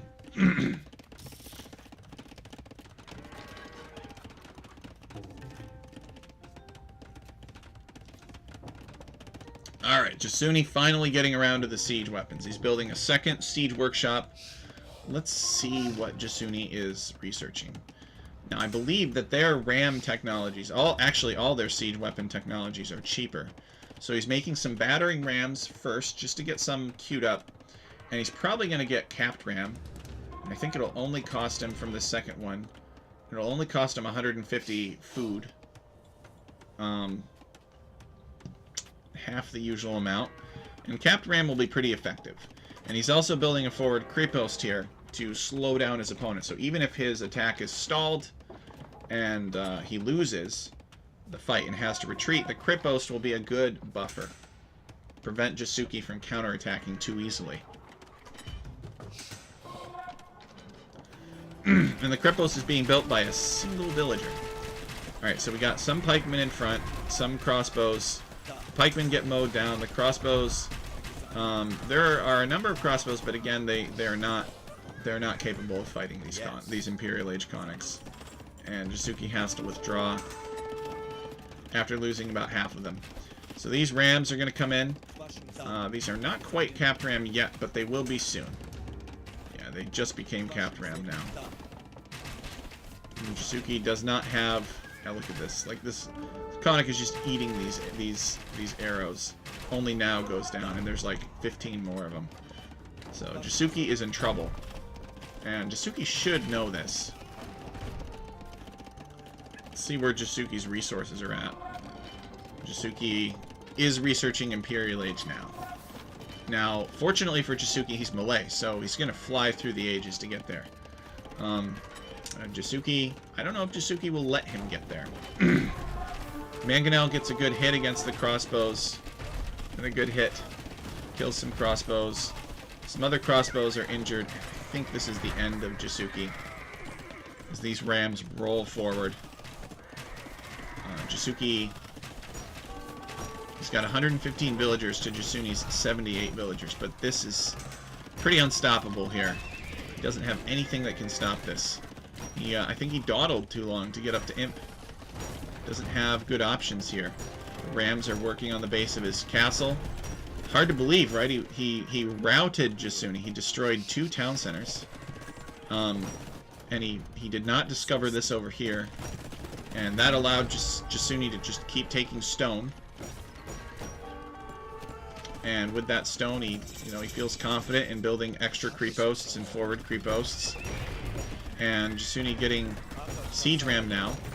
And these conics are in on Jasuki's gold miners. And Jasuki, his population is dropping rapidly. He now has less than 100 villagers. And by the end of this, he will probably be tied with Jasuki for villager count. The difference is that... Or he'll be tied with Jasuni, sorry. The difference is that Jasuni has 58 military and Jasuki has none. So Jasuki building stables now, I think, for panic melee elephants. Okay, so we got some elephants coming out. Yeah, the elephants could be a good choice. They're hard-hitting, after all. And they're trying to chase down these onagers. So now we'll probably see Jasuni teching into Halberdier, if he is not already. Yeah, he's getting the pikeman upgrade. So he's got to deal with elephants. Melee elephants are cheap. And they still hit decently hard. So, 5 military for Jasuki, and they are elephants. And Jasuki has 60 villagers to Jasuni's 83 villagers now. So Jasuni making a comeback here. Destroying Jasuki's settlements on the gold. And now Jasuni wants this gold, so he's going to build a mining camp here.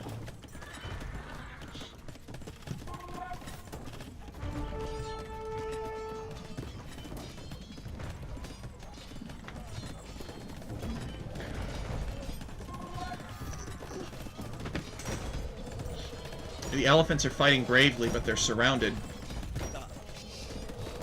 There aren't too many upgrades that you can get for these elephants. They're missing some armor. They're not elite battle elephants.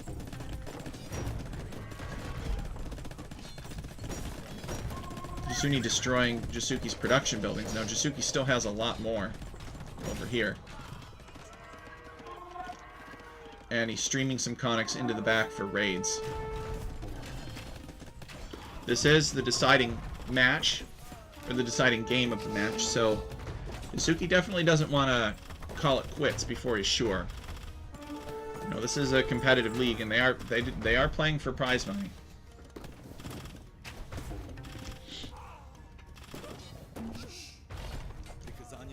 Jasuki fighting these Conics off from a raid on his town center. Now that this area is cleared up, Jasuni is free to attack the palisade and cut in this way and just bypass the castle. And this is enough Conics to dive the town center. So he doesn't even have to really care about this at all. Crossbow not doing much for Jasuki, as he calls the GG. Let's take a look at the statistics. Jasuni with 402 kills and 160 deaths. A lot of that was Karambits. Largest army of 68 for Jasuni, 61 for Jasuki. Economy, Jasuni had more food, Jasuki had more wood. Jasuni had more stone, Jasuki had more gold.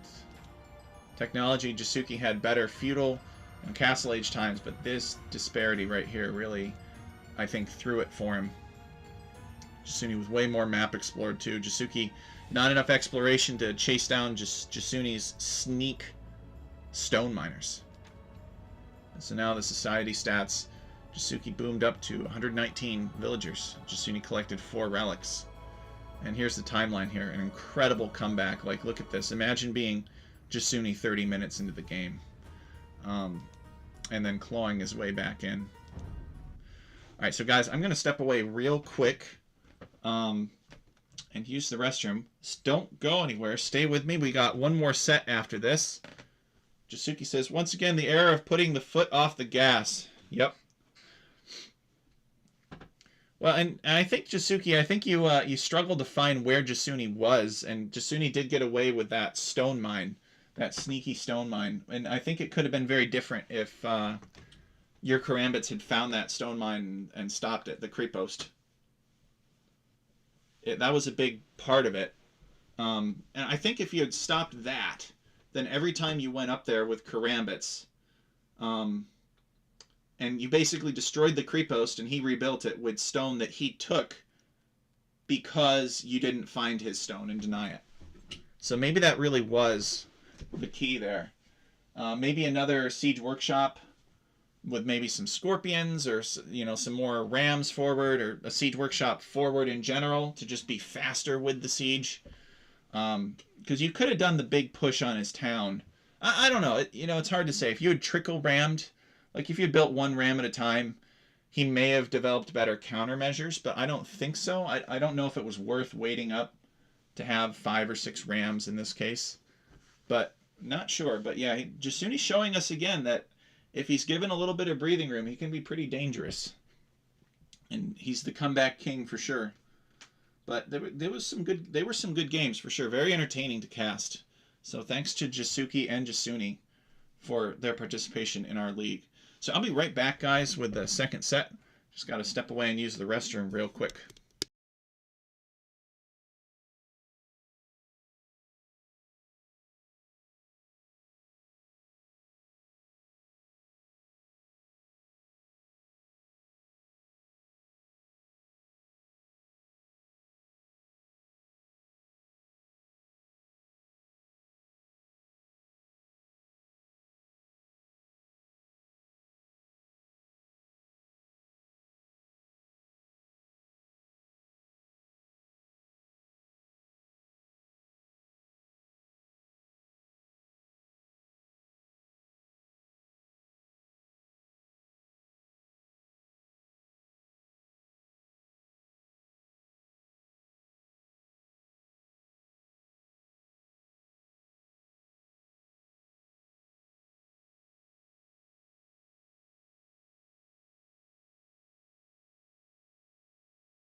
All right, guys. Thanks for sticking with me. I am back.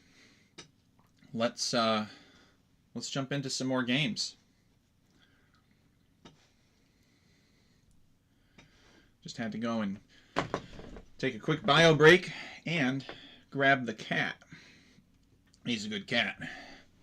And lately he's been wanting to be inside with me basically at all times. It's kind of pathetic, but also sort of adorable. He's a good cat. I'll show him to you at the end of the stream. All right. So, all right. Let's jump into it. We've got Adja Omar versus Flying Mouse now. This match is somewhere between the 14 and 1500s, probably. Flying Mouse is upper 1500s lately. And this map is Crater of Doom. And Crater of Doom was made by Jasuki, who is in chat. So Jasuki can tell us all about his design considerations when making this map. But we're going to get it unpaused. And we're going to get going here with the cast. So we have Flying Mouse playing as the blue Malay on Crater of Doom. And we have Adja Omar playing as the red Vietnamese, which I don't really understand too well. Maybe some people can tell me why Vietnamese are good on this map. What's the significance of the map? Well, you kind of have a random thickness of trees around this stratovolcano that these players start on.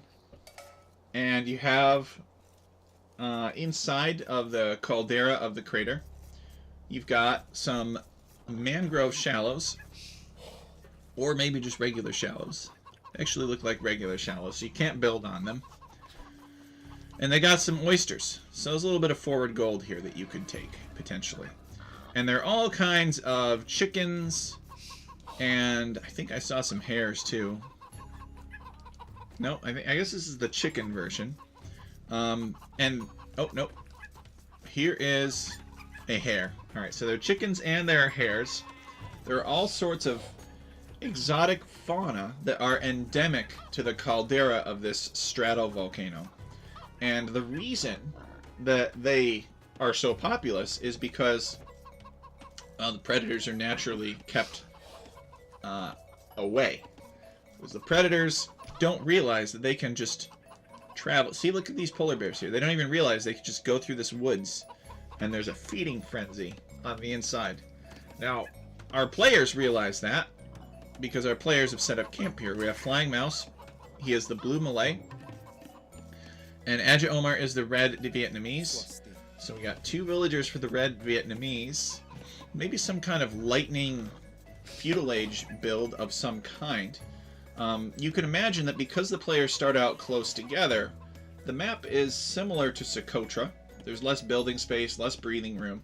Harder for a guy like Jasuni to hide and reboom somewhere else on the map.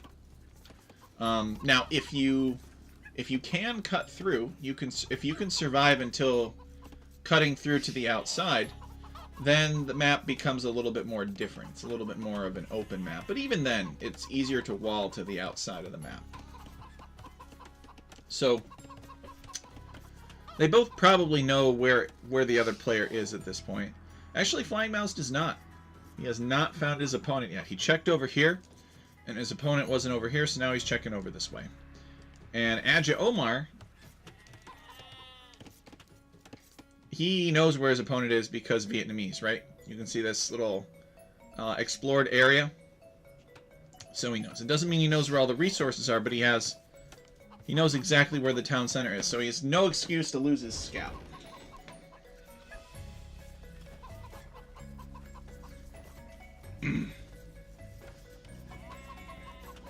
Now, Flying Mouse absolutely loves his Man-at-Arms plays.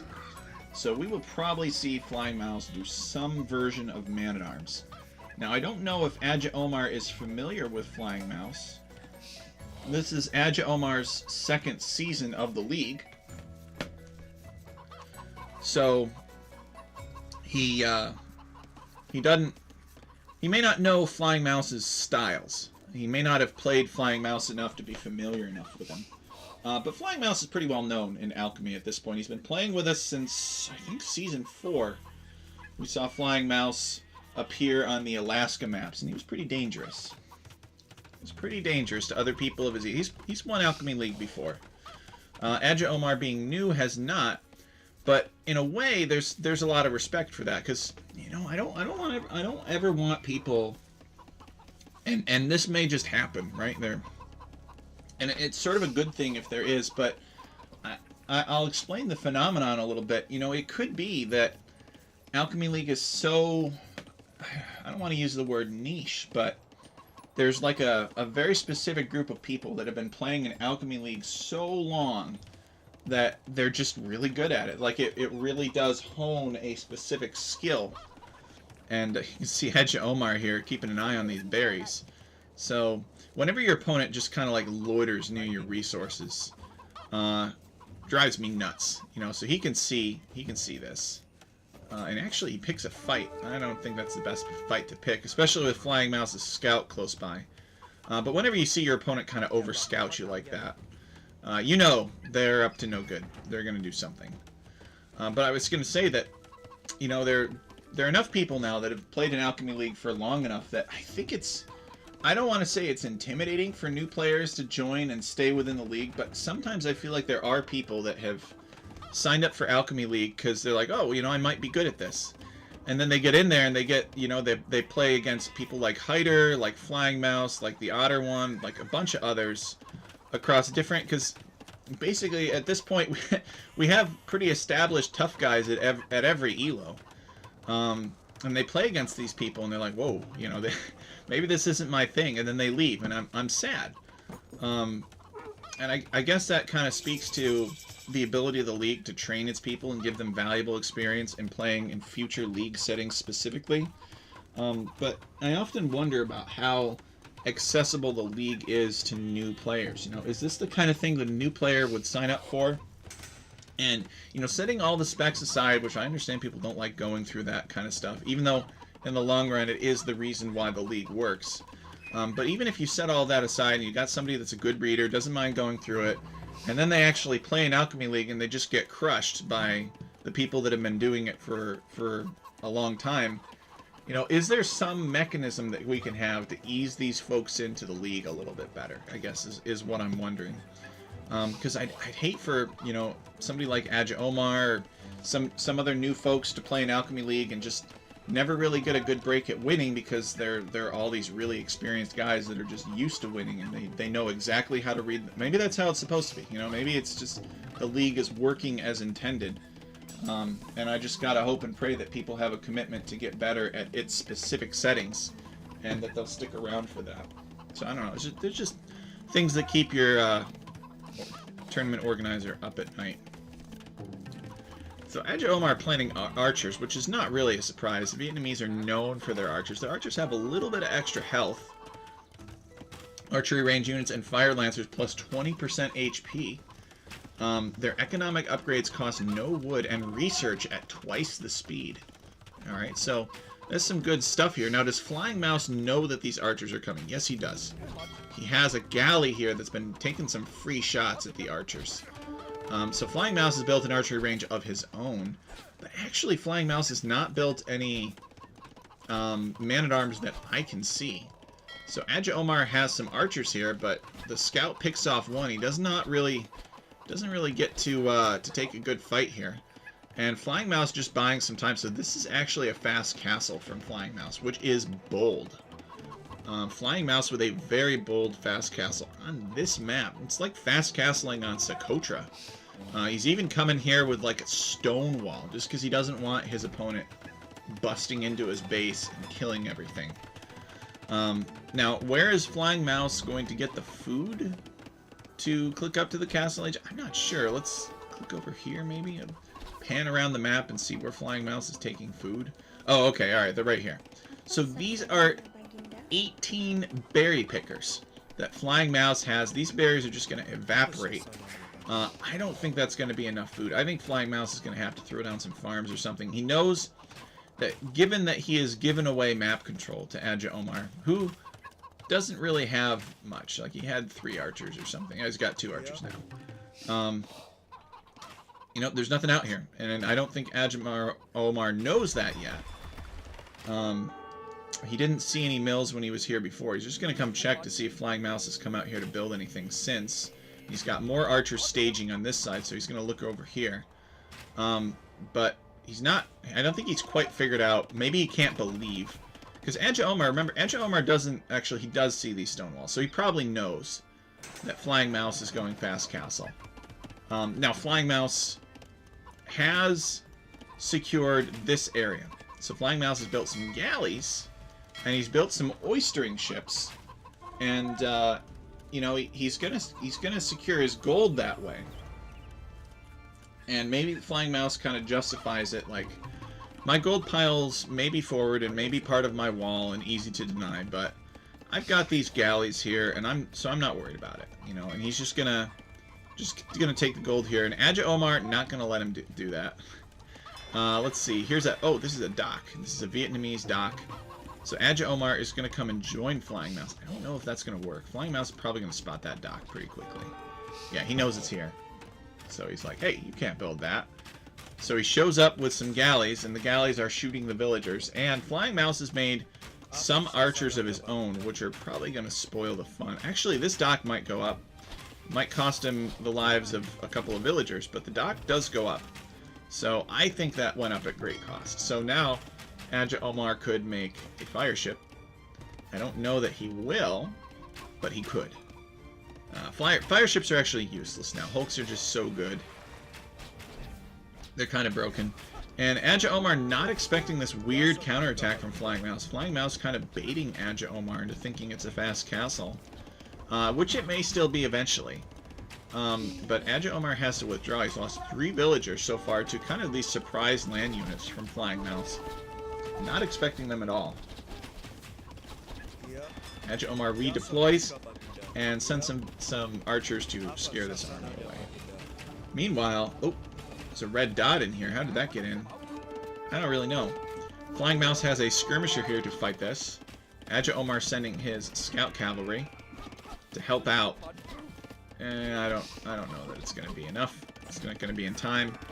The scout cavalry kills that skirmisher, and because it's on stand ground, it's just standing here taking some more arrows.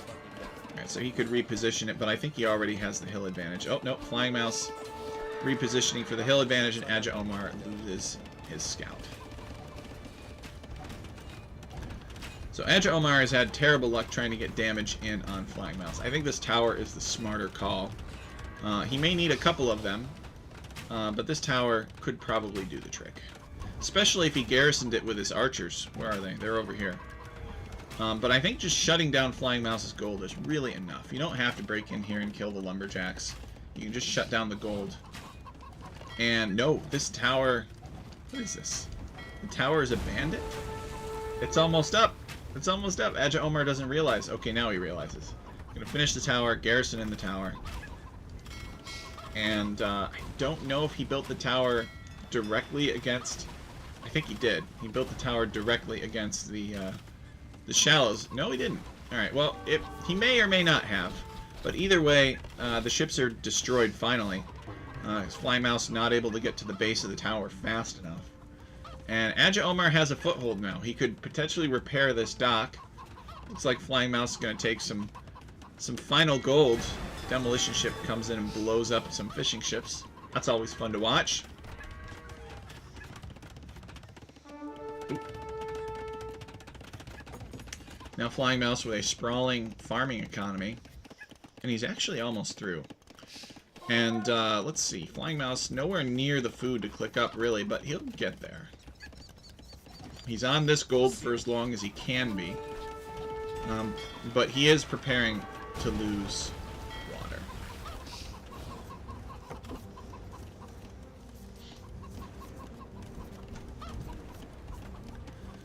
Alright, so now what? Let's see how close Omar is to clicking up.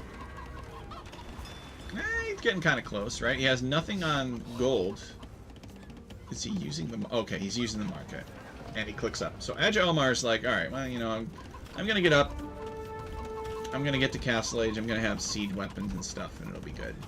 So, Maybe he feels like he's done some damage. He definitely has moved Flying Mouse off of this crater in the center. The Crater of Doom. But Flying Mouse has a big villager advantage over Adja Omar. His raids were ironically better than Adja Omar's were. He's melee, so he has an inherently stronger economy because he spends less time advancing. More time building villagers. Flying Mouse is clicked up as well. Flying Mouse might actually pass Adja Omar because as the melee, he advances more quickly. And I like how Adja Omar is like being super careful about this. He does not want to get demo rafted. Let's check Flying Mouse's perspective. Does he have... Yes, he does. He has a demolition raft, so Adja Omar has to be super careful. Alright, the Hulk comes out. The archers are fighting the Hulk. And look at this, Adja Omar, he does not want to get blown up.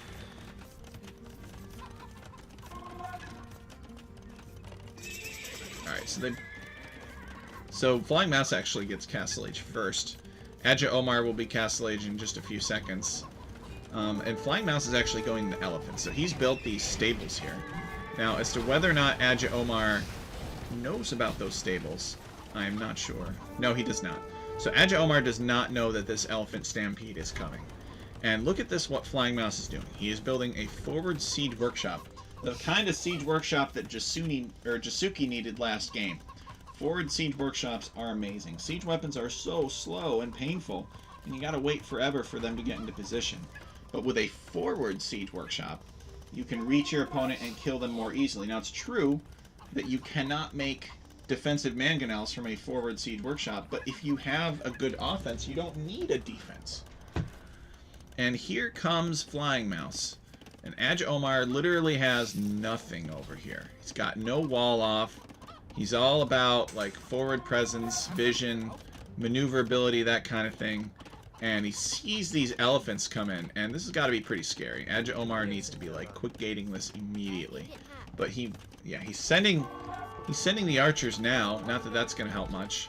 And the lumberjacks are retreating. And actually, he might get a... Alright, so he lost one villager to the archers. But he does manage to get in this town center. And so Adja Omar knows that he needs monks right now. And he needs to just maybe buy some... As painful as it sounds, he needs to buy some wood and throw down a monastery. So that he can convert. And he is. Alright, he's building 2 monasteries. So Adja Omar knows. He knows what to do. Which is not surprising because he's a better player than I am. But yeah, you see an elephant stampede like this and you know. Now Flying Mouse, what he needs to do is he needs to deny these monasteries. And these elephants are pretty tough. And these monasteries are not completed yet. Adja Omar sending 2 more villagers to finish. And so he does finish both monasteries now. So Flying Mouse kind of has a choice. Do I maintain a presence in this area and just destroy the monasteries, or do I just dive the town center as soon as possible with a mangonel and some elephants? Okay, Adja Omar fighting off this mangonel with some villagers, which is pretty entertaining. And these archers here could be bad news for a monk. Monk may not have time to convert, because the monks will have to pop out at the base of this monastery, right? So here are the monks, and Adja Omar begins the conversion ritual, and Flying Mouse deletes the elephant to prevent its conversion. And yeah, he needs his archers to make sure that these monks can't mass. I would actually camp the archers right in between these 2 barracks, or in between these 2 monasteries, and just let the elephants do their thing. So Flying Mouse has a couple of battering rams attacking Adja Omar's buildings, and Adja Omar is in big trouble. Adja Omar's villagers are being picked off by elephants underneath the town center. The elephants do not care about this town center's arrow fire. They just kind of absorb it with a grunt. And Adja Omar calls the GG. He knows he's in big trouble. Flying Mouse's fast castle into elephants really caught him off guard. He was not able to get the damage into... Oh, he actually had a little attack over here, too, with a ram. But it was not enough. Let's check the statistics. So Flying Mouse with 59 kills, 28 units lost, largest army of 20. Flying Mouse with more resources collected across the board. He had a faster Castle Age time, just slightly. Adja Omar had a faster Feudal Age time.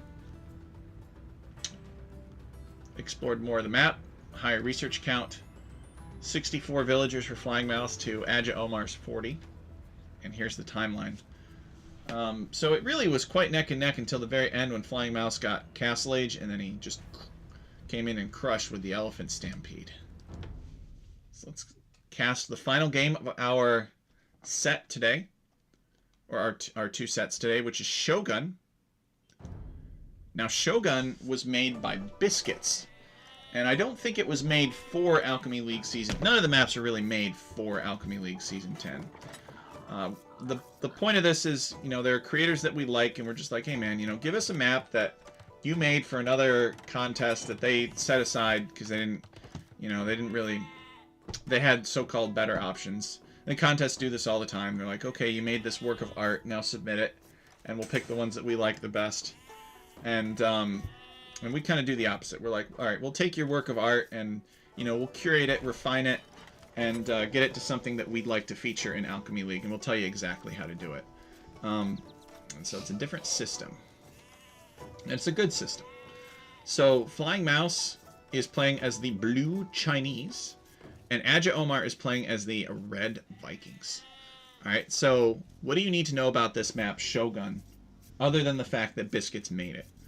Well, the fact that Biscuits made it is a huge positive, right? And we try to have like the blind judging and everything like that, and I think we mostly succeed. We need people to feel like the judging is purely objective. It's just based on the map. It's not based on the reputation of the creator. So that's part of it. But now that we know, and the map was selected and, you know, passed all of its requirements without, with agnosticism or indifference to who the creator was, it kind of makes sense that somebody like Biscuits would make it. Biscuits loves his arena variant style maps. I think Biscuits is a little bit of a clown. And what makes this map fun are two things. Number one, you cannot wall to your town center. There's a ring of unbuildable rock terrain around this small gate here. So even though it looks like you got everything you need, you can't wall between this wood line and this town center. So that's one of the things that makes the map fun. The other thing that makes the map fun is if you add up all of the food that you can safely access either in the form of herdables like sheep or lurables like wild boar, the map just doesn't add up. You just don't have enough food to get to the Castle Age. So what a lot of players do is go to the berries in the center. And these berries are growing in the ruins of a destroyed keep. And as you can see, Flying Mouse on the patrol, I actually don't know if he saw that. Yeah, okay, he did. He saw the foundation. So he knows that his opponent is coming to the center. That's what Adja Omar is doing. So if you come to the center and you take these berries, then you could potentially get enough food. It would be a big advantage. But it's also a potential for conflict, right? Because your opponent's going to be doing the same thing, and then they're going to be fighting you over it, and there's bonus relics and bonus stone here. So Flying Mouse sending a bunch of villagers to fight Adja Omar for these berries, I guess. And Adja Omar is severely outnumbered. Now, you can't fight this Adja Omar. You need to quick wall, or you need to run, and he's going to run. I think quick walling would have been okay. I'm not sure what this villager is doing. Alright, he's still stuck attacking the scout, which is unfortunate for Adja Omar. So Flying Mouse, right off the bat, basically has a 2-villager lead. One villager from being Chinese, and the other villager because he killed one of Flying Mouse's villagers. Or sorry, Flying Mouse killed one of Adja Omar's villagers. Alright, so Adja Omar is just going to take sheep, I guess, and maybe go up to the Feudal Age quickly and maybe make some scouts or something. And Flying Mouse is going to build a mill here, and Flying Mouse is going to take the berries instead.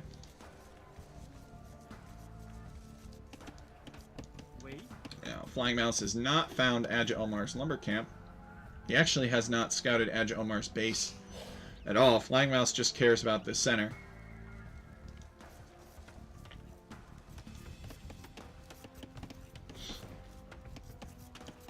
Adja Omar building a barracks here.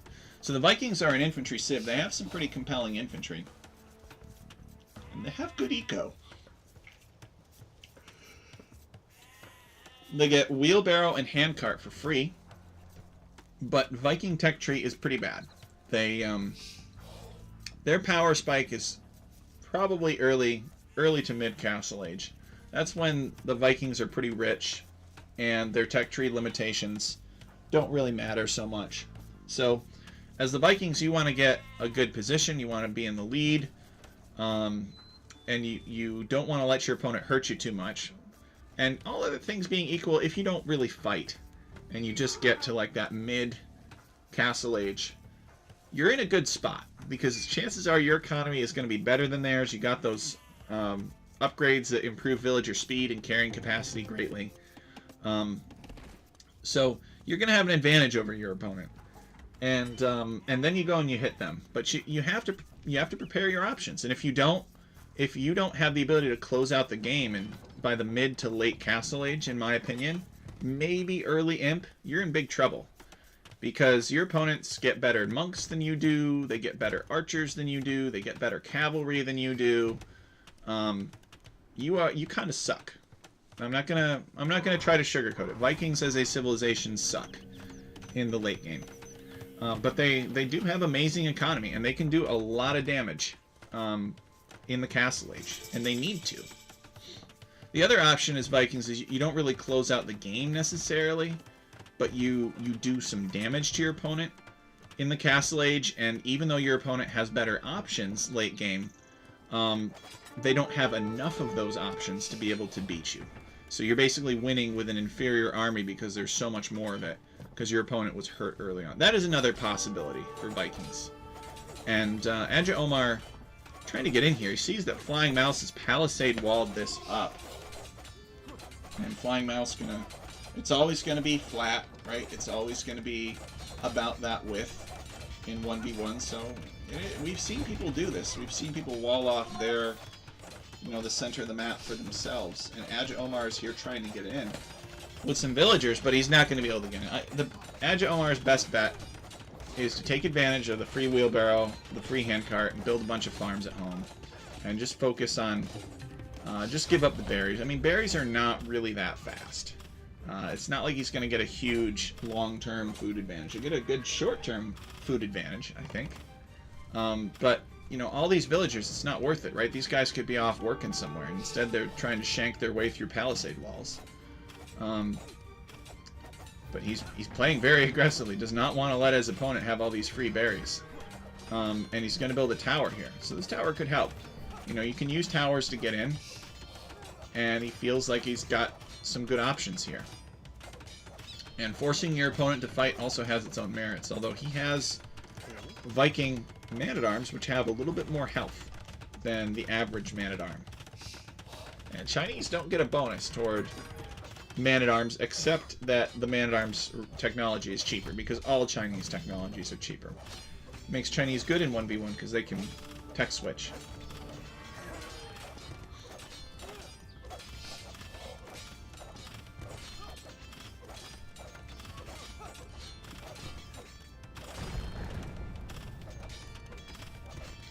And Adja Omar actually gets in, and Flying Mouse actually surprisingly not ready for that. I've seen people like wall off this whole thing and like build houses in between these stone walls and palisades and stuff like that, but I guess he's just gonna kind of accept it. And for whatever reason, Adja Omar not going around, he's taking stone, which is a strange choice. He's gonna build a mining camp here. And Flying Mouse has some archers. And the archers are targeting the man-at-arms and the villagers, but because these archers don't have fletching, they're not doing too much damage. And Flying Mouse is going to add another tower here, so he does not want Adja Omar taking any of this stone. So Adja Omar has sent more villagers in, and I don't know honestly. Adja Omar does not have the stone for another tower because he just built one here. Okay.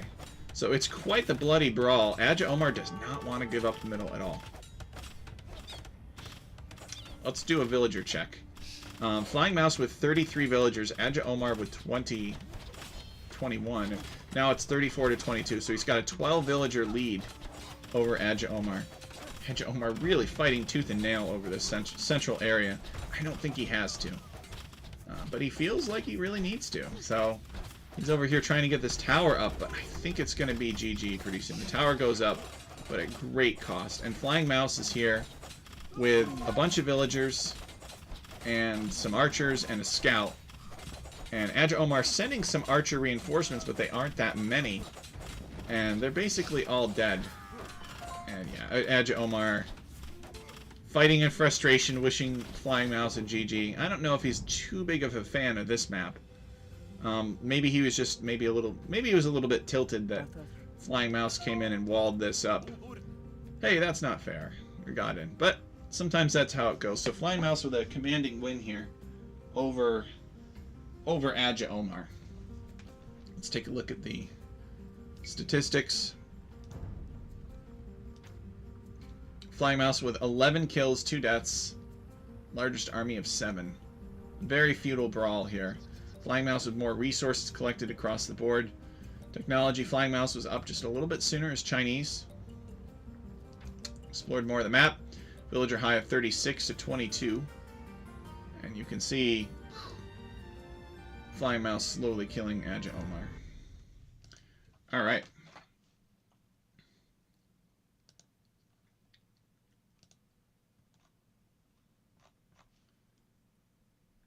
Alright guys, so that is going to do it for me today. I really appreciate all of those that joined in on the stream. It's always fun. Sorry I hadn't been around in a little while. Last week I literally did not have power, so I could not cast. So as promised, here is a video of the cat. And he is sleeping in this little kitty bed that I have on my desk. It's actually on a little drawer leaf that I can pull out of the side of my desk and put a kitty bed on. So that's where we put it. He's a good cat. He's very needy though. All right, so we'll see you guys next time. Thank you so much, and we'll catch you later.